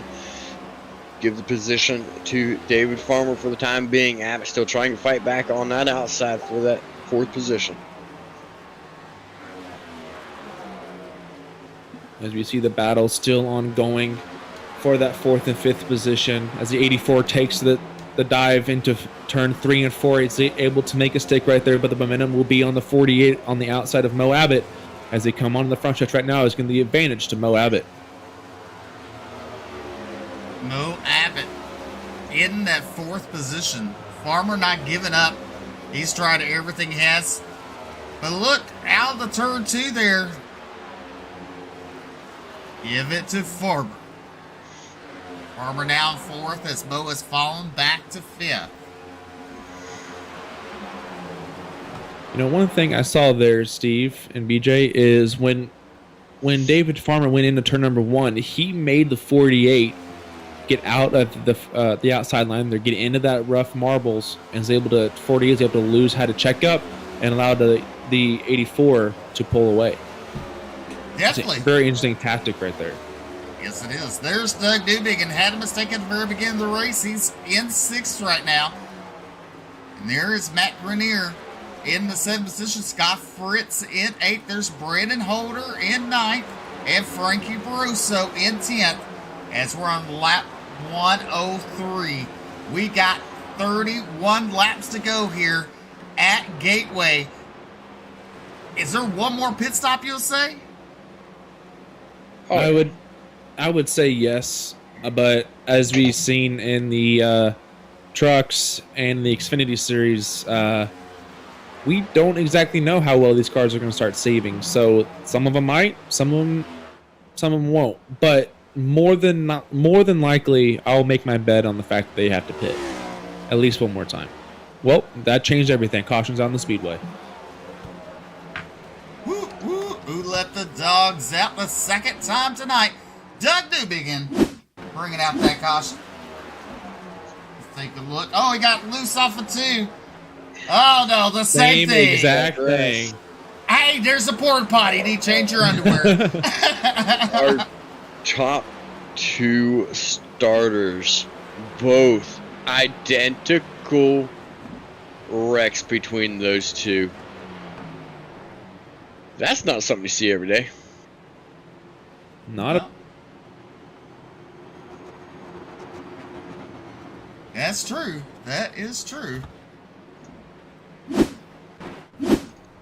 As you look New bigging. Go ahead. I would say the leaders are coming down pit road. Yes. I would expect them to get 4 fresh tires and fuel up on fuel. They should, from this point forward, they should be able to make it with some saving involved, if I did my math right. But then again, I'm stupid. So if you if you do the right saving here, you fill it up all the way to the max, I believe you can make it to the end of this race. You've seen it done before with Sturgill at Auto Club. People can save even if they come through the line, putting like Sturgill did and Gary did. Gary didn't win the race. We have seen it happen before, and I'm putting money on it that it will happen again tonight. So Ellison will retain the lead off pit road. Ryan Patty takes over that second position coming off pit road. Patty's been very fast, very aggressive all night long. This could be dangerous for Ellison with Patty being behind him. If he runs this as aggressively as he did before, there's a good chance of Patty getting that clean air that's been helping the leaders out here all night long. Steven Tucker, he'll restart in third on this one. But, going back, talking about that caution, New Bigging started on the outside front row. Identical caution to our pole starter. His night just is going from bad to worse. He fell all the way back really quickly in this race, and now he's looking to be out of the race at this point. Very, very fortunate for Doug. He's been strong all season, and fortunately hit the wall pretty much head on right there. And we'll see you next week. Well, it looks like he's still taking repairs. He might come back out. That's true. I mean, Ryan Campbell did the same thing as we said that. See you next week too. So, see. Sounds as though Ellison is going to choose the outside on this restart. That is going to shake things up quite a bit. Not something we've seen anybody do here all night. Really interested to see how this one's going to play out for Ellison to take the outside. absolutely, but also it opens the door for Ryan Petty to do what he's been doing all race long, is to dive bomb into these corners even on the outside car. So that really opens the door for the 30 of Ryan Petty. But I'm also curious to see if he's going to try it on these ice cold tires. Why not? Go for it. Go big or go home. Right? If it was green white checkered, I would expect him to try it, but he's still lap 106. Might be a little early, but I don't know. We'll see. Well, but it's the. It's Go early. ahead, Steve. It's early. Even though we're getting toward the end of the race, it's still a little bit early to try those moves like that, I believe. That's true. But one thing, too, is it's the first time all night that I believe that the leader has chosen the outside lane. So really curious to see if that's going to be the and obviously he's going to get a good jump because this new restart rules, leader will have the advantage. But going into turn one, and Ryan Petty does what he does best, is that top groove on a restart going to pay dividends. Well, BJ, bring us back to the green. Alrighty, side by side, turns 3 and 4. Pace car's going to be diving off here momentarily. waiting to see what Ellison is going to do and how this is going to work. Patty two's inside. First time he's been in striking distance of the lead. See the Geico restart zone right there on the inside, while Ellison, excellent start. Man, what a run off of the start there. He's out to a 3-car length lead right off the bat. Draft not really being a factor here, so that's not going to be a major deal having that great lead off the start like that, like we would see, such as Atlanta, Daytona, Talladega tracks where the draft is a big factor. Ellison doing everything he needs to do right now. Patty sitting in second. As we see on screen now, the battle is for third place between Steve Tucker and David Farmer. It's like Steve Tucker's going to get the advantage going down the front stretch. As we see now, Ryan Patty's closing the gap on the leader of Gabriel Ellison as they battle. It's like Ryan Patty misses the corner, hits the wall really hard on that right front. Is he going to lose an awful lot of positions right here? He's going to lose one, at least one, maybe two. Ryan Patty, that's an unfortunate mistake by him. As we said all night, he's been trying to dive into those corners really hard. It's like he tried to bite off more than he can chew right there. As you see on screen now, he is trying to get the momentum back under him as he's trying to battle David Farmer going in the front stretch. As you look right there, Patty. Oh, give it a little get front bumper there. Woo. I think he's driving angry now. That was more of a get out of my weight type bump. That was more of a Dale Earnhardt to Terry Labonte type deal. Yeah. Wait, how old are you? You didn't think I'm gonna watch my NASCAR history, huh? 24, bud. Oh, okay. I was thinking you were younger than that. All right, I'll let you have it. Steven Tucker takes over that second position due to the contact of the wall from Ryan Patty. Tucker now trying to track down Ellison. Ellison has had the speed all night long, and he's got the clean air now. Everything's in his favor. Tucker with the uphill battle. He's got to try to gain ground on him. Last time by, he was quicker by 0.3 of a second.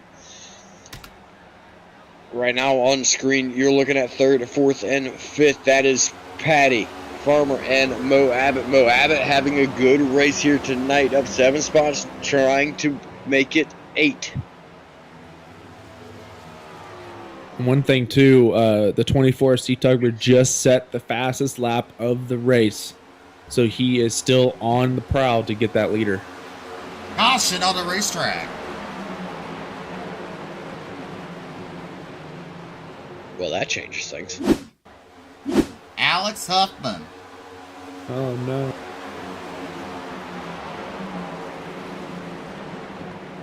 Well, that's Ryan going wide.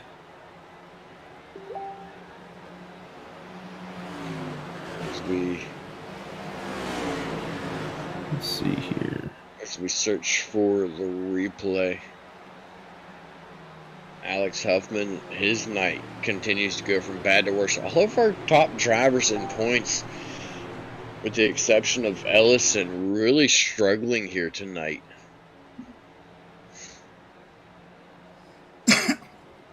Definitely.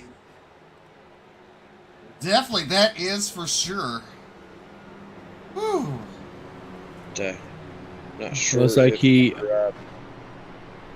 Oh, so the 4 was exiting pit road and got loose in the grass, and iRacing through the caution on the service road. That's an interesting call with the iRacing servers right there. Don't know if I would really call that a caution, but I mean I've seen worse. That Kevin Harvick happened to him at Kansas this last race and earlier in the season. So I mean I've seen it happen. Very rare though, very very odd. Yeah. And I do want to preface this too that all cautions, minus a few exceptions, will be thrown by iRacing. Admins don't throw their own cautions unless on road courses where, say at Watkins Glen up the S's, if that gets clogged up, then they will throw the caution. But otherwise, iRacing handles all the cautions here. So sitting right now, our top 5 is going to be Ellison, Tucker, Patty, Farmer, Abbott. Sitting in the top 5. A little bit of change up now due to this caution. Patty was sitting in second, got heavy contact into the wall that dropped him back into fifth, fought his way back in, or dropped him back to fourth rather, fought his way back into third. Now the caution flag waves. Ellison's going to choose the outside again, it sounds like. So that's going to put Ryan Patty behind Steve Tucker on the inside for this restart. The car that's going to have the best advantage on this restart, aside from Ellison, now shifts back to David Farmer in that fourth position. And I'm really scratching my head on how we didn't have at least some people coming down pit road just to get fuel only to make sure they can make it into this race. But another part of me is going, okay, at least they know now with these caution laps they can make it on fuel. So now it's just a head game when these drivers are playing with each other. They're trying to check people out coming down pit road, and they're trying to see if they can finish this race without having another pit stop.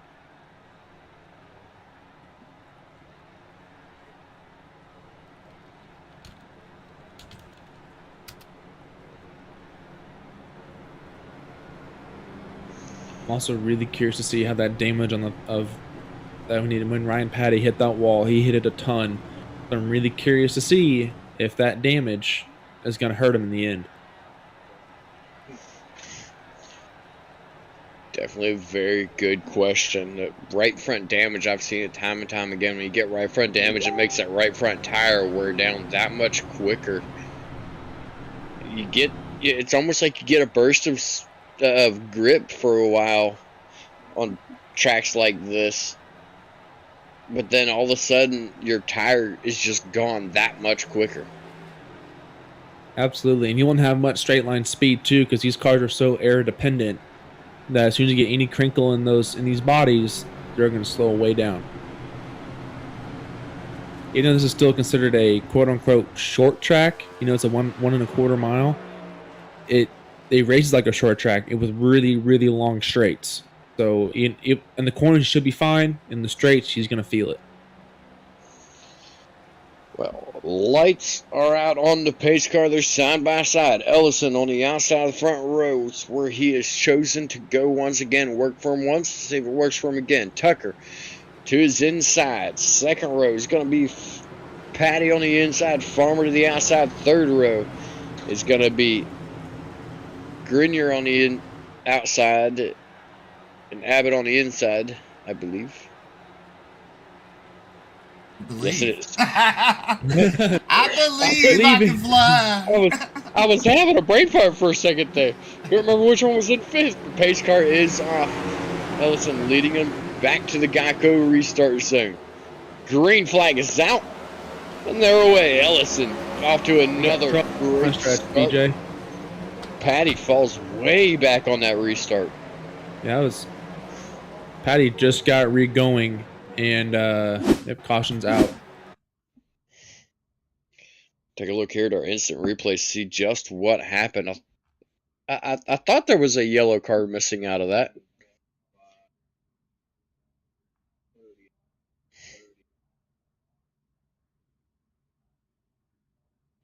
Just looks like he just got on the gas too hard, too quickly, and just lost it. Ooh. Contact between a 30 and a 31. The 7. Ooh. Was that the 4? That's the 4. No, that is.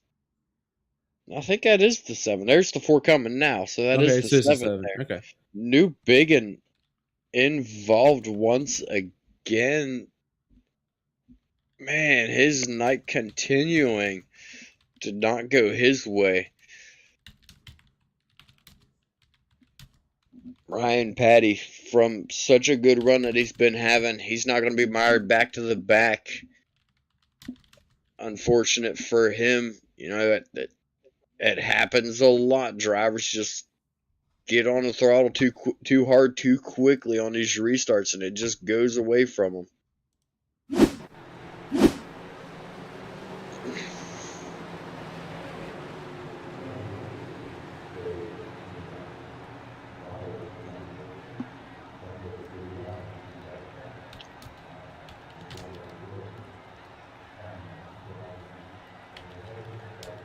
Looks like I'm trying to look at his POV here. It looks like his rear tires got lifted off the ground, so I'm trying to see if he got bumped.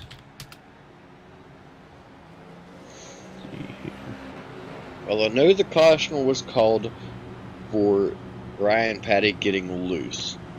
Oh, yep, he totally just gunned it too hard. Yep. It's like I've seen that happen where these drivers, they'll have points where, like at Daytona and Talladega, you'll see that sometimes where these drivers they will, they'll get going and then they'll get hit so hard in the back on these restarts where they'll start squirming around as they're getting hit and when they're back under power. So I've seen it happen where they spun out on their own, getting hit from behind on restarts. So I was just curious to see if that was the case here. Very good possibility. Sounds as though Ellison come across the mic. He's going to be choosing the outside once again. It's been working for him so far. Why not do it again? 'Cause I believe I can fly. Yeah.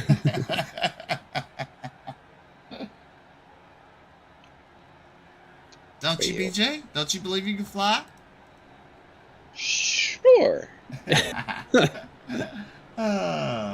For about, depending on how high in the air I am when I start, for a couple of seconds, and then it all splats. I can fly for as long as I'm in the air before I hit the bottom. Well, I'll tell you what. Why don't you, Bryce, get up? No, y'all have tall buildings where you're at, right? Yeah. Get on top of one, jump off, and see how far you can fly. Oh, man. I'm not going to be the other guys. I'm not going to do that. Sorry. I'm not aiming for no bushes. Oh. Samuel Jackson and Dwayne "The Rock" Johnson. 14 laps to go here at Gateway. Go back green, it'll be 13. Will it be Ellison, Farmer, or will Tucker? Only time will tell. Tucker won both stages. The 15 of Matt Grenier has slowly and quietly worked his way back up, too. That's true. So I wouldn't count him out either. So next Matt Grenier, week. Yes, next week. Oh, no. Go ahead. Finish what you're saying. I'll try to jump ahead. So, I don't know if you guys know this or not, but Matt Grenier is actually a past champion of Bluegrass. He won, I believe, season 2, so he knows what he's doing in this Cup Series. Ah. Well. A little fun fact for you. Well, the pace car makes that hard left-hand turn. Ellison in control of the field at the Geico restart zone now. Let's see. He fires. We're off with 13 laps to go. Barney's waving that flag. Not as intense tonight as he has earlier this week. He probably wore out, Steve. Yeah. I mean, heck, he's been yanking that thing all over the place. It has. Yeah, I mean, it you must stole be my tired. joke. I win. The old field already single file out here. 13 laps to go. Ellison, Farmer, Grenier, Tucker, Mo Abbott, your top 5. Abbott looking for more on the inside of Tucker now. Man, it looks like when Steve Tucker got in dirty air, he is starting to struggle a little bit. We saw him out front earlier with clean air. He's able to really gap himself between him and second place. But ever since he got into dirty air after that Green Flag pit stops, he has not been as strong. As you look to come out turn number 2, down the back straightaway. Your top 3 single file. Then you got Steve Tucker under attack from Mo Abbott. Abbott looking to the inside to go in turn number 3. He thought better of it. He'll fall in line. But look at the 27, Jonathan Cogswell on the inside of Frankie Barroso out of turn number 4. Barroso battles back on the high side. That's a battle for 6th and 7th. Barroso has it at the line as they go into turn number 1. Look at Fritz now, goes to the outside. He can't complete anything there. Fritz is hanging on tight, hoping for the race to end as we have 11 laps to go for Gabriel Ellison in that 77 machine. David Farmer in second there, and Matt Grenier in third. As they come out turn number 4, we complete lap number 11. 10 laps to go. It's your buck here. 10 laps to go here. So what are you saying about next week, Steve? The race is only what, 2 laps? I don't know how much laps the race in that Coda. I think it's under 30, but I believe it is 30. 30. Yep. Coda for the Cup, we have 34 laps. For the trucks, we have 25. For Xfinity, we have 30. So maybe I won't jump off the bridge. Who knows? I can tell you. Oh, sorry. Go ahead, BJ. You're good. I was going to say, still leading the way. 9 laps to go. Gabriel Ellison. He's under heavy pressure from David Farmer. Farmer's been fairly quiet all night. He's been up there within striking distance in the top 5 the majority of the night. Now he's putting heavy pressure on Ellison for that race lead with just a few laps remaining here in the race. May have just been sitting back and doing what he needed to do, saving his tires so he can have him here at the end of the race. Oh, Ryan Patty once again going around on the front straightaway. Oh, he almost had it saved and lost it again. Oh. The 12. That was. The 12 of Frankie Barroso gets an outside wall. I don't know if that was Ryan Patty's fault unless he forced the 12 up into the wall. Definitely a really good question. Because the 30 was charged with the caution. Well, let's look at it a little bit differently here. There's the 30, Brian Patty. We're on board with him. Ryan Patty. We're on board with him. There you see Barroso. The car going up there. I don't know. The driver of the 12 machine, it sounds like Frankie Barroso, I believe that was his voice I just heard come over the comms, actually is claiming that one for Ryan Patty. Ryan Patty received the penalty for that caution and was black flagged. Sounded as though Frankie Barroso just now claimed that caution off the back of Ryan Patty. They have made the decision to clear Ryan Patty's black flag, allow him to continue on, and Frankie Barroso has received the EOL. That's a good job on everyone trying to and able to communicate with race control right there. I agree with what's going on. Right there, I mean, let's rewind it a tad bit. This is a different view.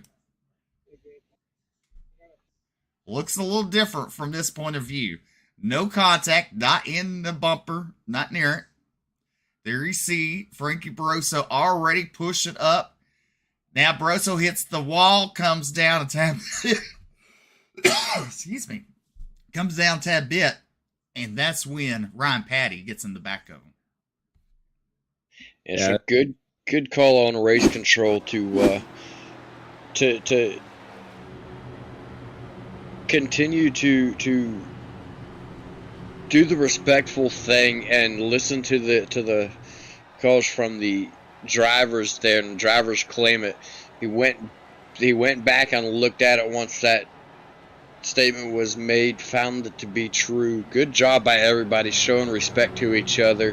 Good job by Barroso doing the right thing there, respectable thing, and miking up and claiming that one there. It's not something you see every day around the community, so really awesome to see that going on there. And that's just what Bluegrass is all about right there. Honestly, all these drivers in all 3 series, even on the dirt side, most of the time I say we because I race in it. We will always claim our own cautions. 95% of the time, the person who they know who's at fault. And a lot of times, some people out there don't want to say it, but a lot of the times, us drivers will claim, we'll go in there and say, "Hey, that's my fault," and that's just how Bluegrass is. Well, that is awesome, and it's something extremely respectful, and it's great to see it. And you know, it's awesome to hear when people claim their cautions on dirt, but I will give the benefit of the doubt. A lot of times it is very hard on dirt to know if you are the cause of the caution, because the way that the cars drive, the way you throw them into the corners, a lot of times it's just really close racing. You don't know who came down, who went up. You don't know exactly how it happened or how the caution managed to come out. You just know that it did, and you were a part of it. And it makes it hard, but it's always respectable and always nice when the drivers do claim the caution. When the drivers say, "Hey, that's on me. That was my fault. I did this. I didn't mean to. I didn't realize he was that close to me." Yada yada, so on and so forth. So it's definitely something good to see. It looks like the lights are out on the pace car. Gabriel Ellison's going to choose the outside once again. 4 laps to go, 3 to go, and we come back to the green. Can Ellis continue to hold off Farmer here? I believe he can. He's been strong on restarts all night long. The 84 has been strong when the run gets going. We saw before that caution came out, the 84 was starting to catch the leader of Gabriel Ellison right there. But I'm not counting out the 3rd place and 4th place of Steve Tucker and Matt Grenier. They are slowly waiting in the wings just for a mistake. We can either contact or one misses the corner or what, but they'll be right there along with them. Well, this race is not over yet. It's not, but when we go back, it'll be 3 laps to go. Does that 24 have anything left for Gabriel Ellison? He won both of the stages here tonight. That's Steve Tucker. He's on the bumper. He's on the bumper on the Geico restart zone. We're back to racing. Look at him. He gets a good start. Steve Tucker does. On the outside line, Ellison leads him into turn number 1. Ellison, Tucker, and Farmer, 1, 2, and 3. Then you look. There is Matt Grenier and Mo Abbott and Jonathan Cogswell as they come down into turn number 3.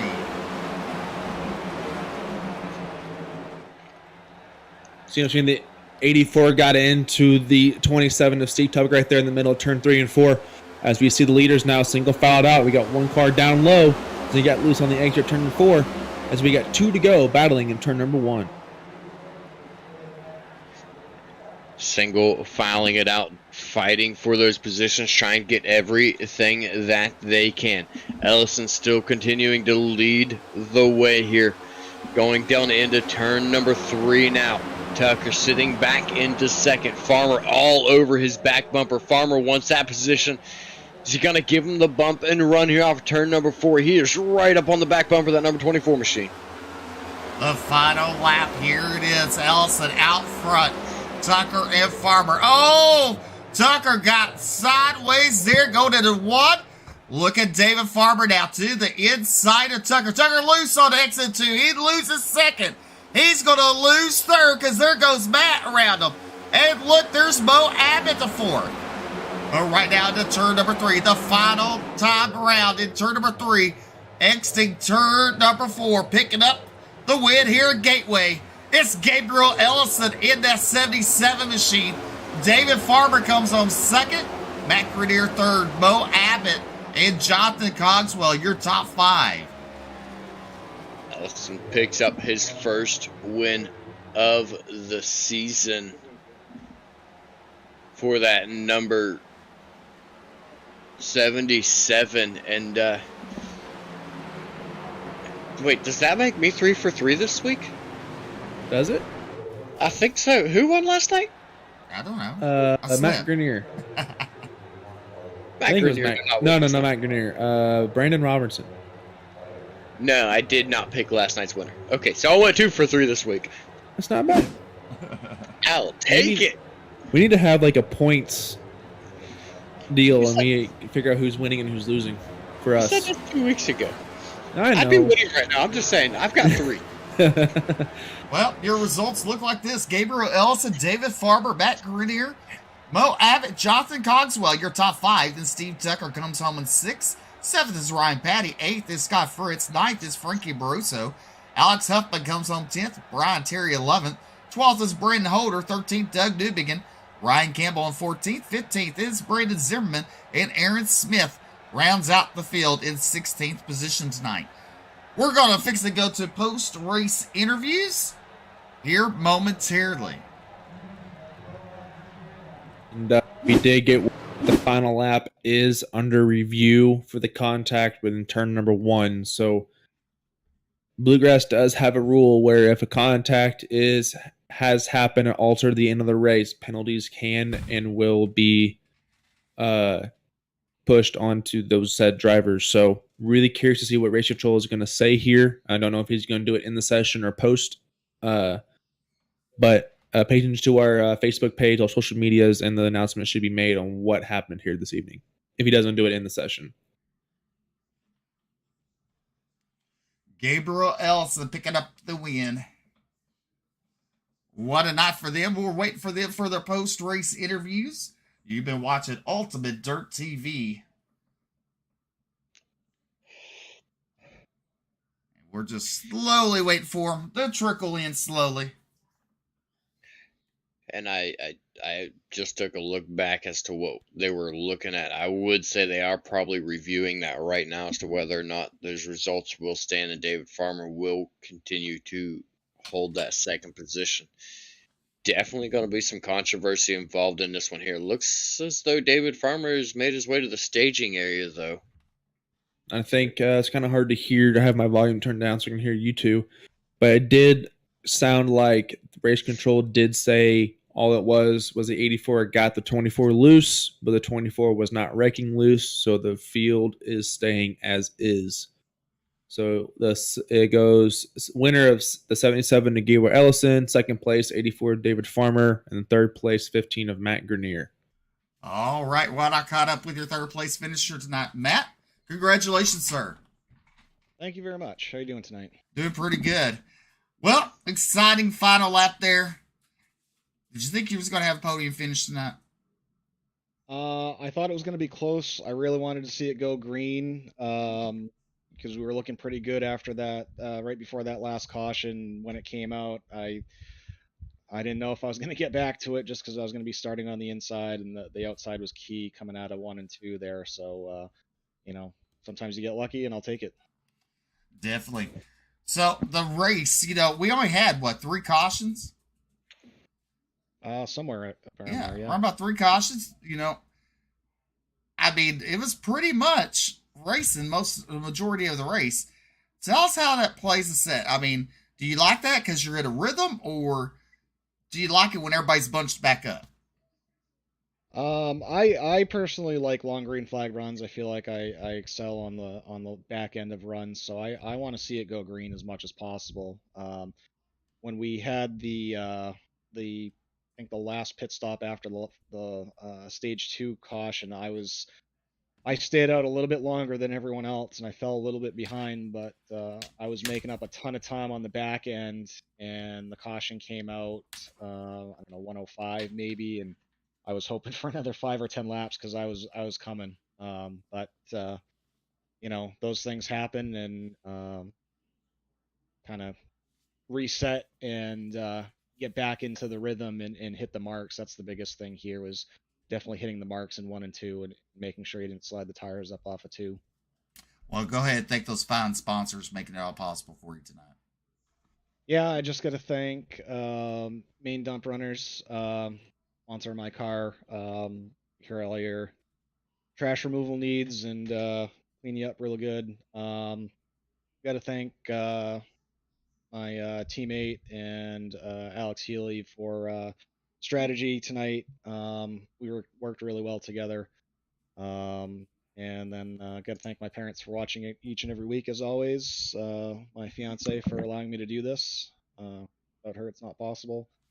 And then Jason for all the hard work he does putting this league on. And then you guys for an awesome broadcast. All right, Matt. Congratulations, sir.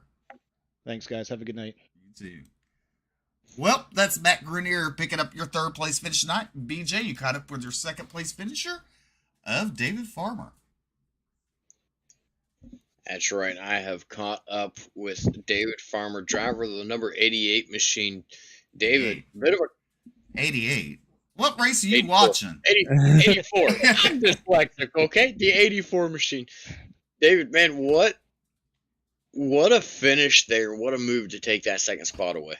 Yeah, I mean, some will call it racing move. I call it, I didn't mean to get into him. I mean, I'm gonna go back and look at the replay. I felt like he got on the brakes a little early there, but either way, I got into him. I tried to give it back to him, and I think he just got tight off exit of 2 there, and I just, with everybody coming behind me, I couldn't wait any longer, so I had to go on around. But Steve was a strong racer, and it was fun racing with him all night. I hate that what happened, but hopefully we can have some words later, and we can let bygones be bygones. Well, you brought that number 84 machine 9 spots to the good. You were the biggest mover in this race to get up there to that second position. What was it like coming through the field to get up there? Well, the first and second stage were just terrible for me. I would start out somewhat fast, and then my tires just fell off so quick. And finally found some speed and some brake bias changes, and was able to start moving forward. But overall, it felt great finally to find the speed. But there at the beginning, it was a big struggle, to say the least. Well, the end of the race, it worked out for you. You managed to get up there. Go ahead and thank your sponsors. Shout outs to everybody who helped you get up there and make it happen. Yeah, I mean, definitely want to say thanks to everyone for coming out. Thank you guys for broadcasting. Thank Jason and the crew, the admins, for getting it going. This is always a fun race every week. Secondly, I'd like to thank my spotter. I do the same for him, and he does the same for me, Alex Healy. He's always giving me good spots and working on strategy as we go. And this year's been a different year. Normally, last year I didn't really have a teammate or anything, but Matt Grenier and I decided to kind of team up this year and work together and see what we can do. And so far, it's working out for us. We had a little mishap the first race of the year, but outside of that, we both had decent finishes week to week. So, but I want to thank Matt as well for helping me out there, and it's great to have another person's perspective that's on the track along with your spotter. The spotters give me calculations and things like that for fuel, but yeah, that was a fun one, man. I really enjoyed that race. I love this track. I wish that there hadn't been that last caution, because I think I had something for Gabriel, but cautions breed cautions, I guess. Absolutely do. Well, congratulations again on your second place finish. Yeah, appreciate it. Thanks, guys. Well, that was David Farmer, and I believe Bryce is caught up with the race winner. I have here in the booth the winner, Gabriel Ellison. Can you hear us? I got you. All right. Congratulations on your win tonight. Man, that pit road on the green flag pit stops there. Walk me through what happened. Yeah, I feel like that was a big deciding factor there, because, track position was everything. It was super difficult to pass. Especially on the bottom, your attitude is just so loose down there. So I mean, I knew that was going to be super important to be fast on and off pit road, and I was very aggressive into the box and out of the box, and it worked out. So, sometimes you got to take risks like that, and it paid off in this scenario. So, obviously you could do that next time and get speeding, but I think it was worth the risk here. Absolutely. I was also watching in this race here. When you saw that contact in your rearview mirror between David Farmer and your rival of the night, Steve Tucker, what was going through your mind right there? Yeah, I mean, obviously, I was happy that it's going to slow them down, but at the same time, I hated to see Steve get that happened to him. I'm not sure who was at fault, but Steve ran really good all night, and he ran a good, clean race. So it was unfortunate for him to lose that on the podium like that. But obviously, anytime you see second and third wrecking in your mirror, that's nothing but good. Absolutely. So one final question here for you. So the setup tonight, was it majorly tight tonight, or did you end up finding a way to loosen the car up? Yeah, I mean, I don't know, it's kind of odd. It was very, single car running the racing line. It was pretty tight, but then it wanted to snap on the exit. It would get really tight if you tried to pass on the bottom, and then on the exit of 2, I don't know if where the track is kind of where it's flattening out the transition, but it would just snap on you, and that's what made it so hard to pass. Really, the only way to pass was getting the run down the back and getting the inside of 3. You could really do it there, but in 3 and 4. So that was kind of what I figured out. But yeah, I don't know. It was kind of that's kind of how next gen car is. It'll be really really tight and it just snaps loose on you. Absolutely. Well, lad, I got one more question for you. So next week we are going to our first road course race of the season at Circuit of the Americas. What you thinking? I can't say I'm looking forward to it too much. That track is difficult to say the least. I feel pretty good about road courses. I don't think I'm going to win the race, but I can. Granted, I don't make many mistakes. I could shoot for a podium. I do think, but maybe I can win it. I don't know. We'll see. I hope to talk to you next week, but go ahead and thank those final sponsors first. Make this all possible for you. Yeah, appreciate it. A huge shout to Shady Designs, beautiful paint scheme here. Huge thanks to Lucky Duck's partner, Roasted Gems Coffee, best coffee on the market. And also big thanks to RS Button Boxes. And then thanks to you guys at Bluegrass and on the broadcast. Well, I appreciate the kind words. And ladies and gentlemen, this is your winner, the 77 of Gabriel Ellison. Thank you, guys. Thank you. All right. Well, we had a good week of racing here at Gateway. Bryce, Will, awesome action. Tonight, it was about the quantity, it's about the quality of racing. We had good quality racing here tonight with the 16 drivers. For sure, definitely did. I mean, it was clean, it was quick. The drivers, they were patient, smart racing all the way around. Great night of racing. Oh, absolutely. Everyone was respectful to each other until it came down to that final lap. When it comes down to less than 3 to go, it's time to go. You have all your friends. It's mano at that point. So, yeah, it was a great night of racing, great week of racing. Look forward to see how these drivers handle Circuit of the Americas next week. Definitely. Well, I'm Steve McMillan with Bryce Hunter and Will Duvall. We're going to sign off. Until next week, God bless. Be safe, and good night, everyone.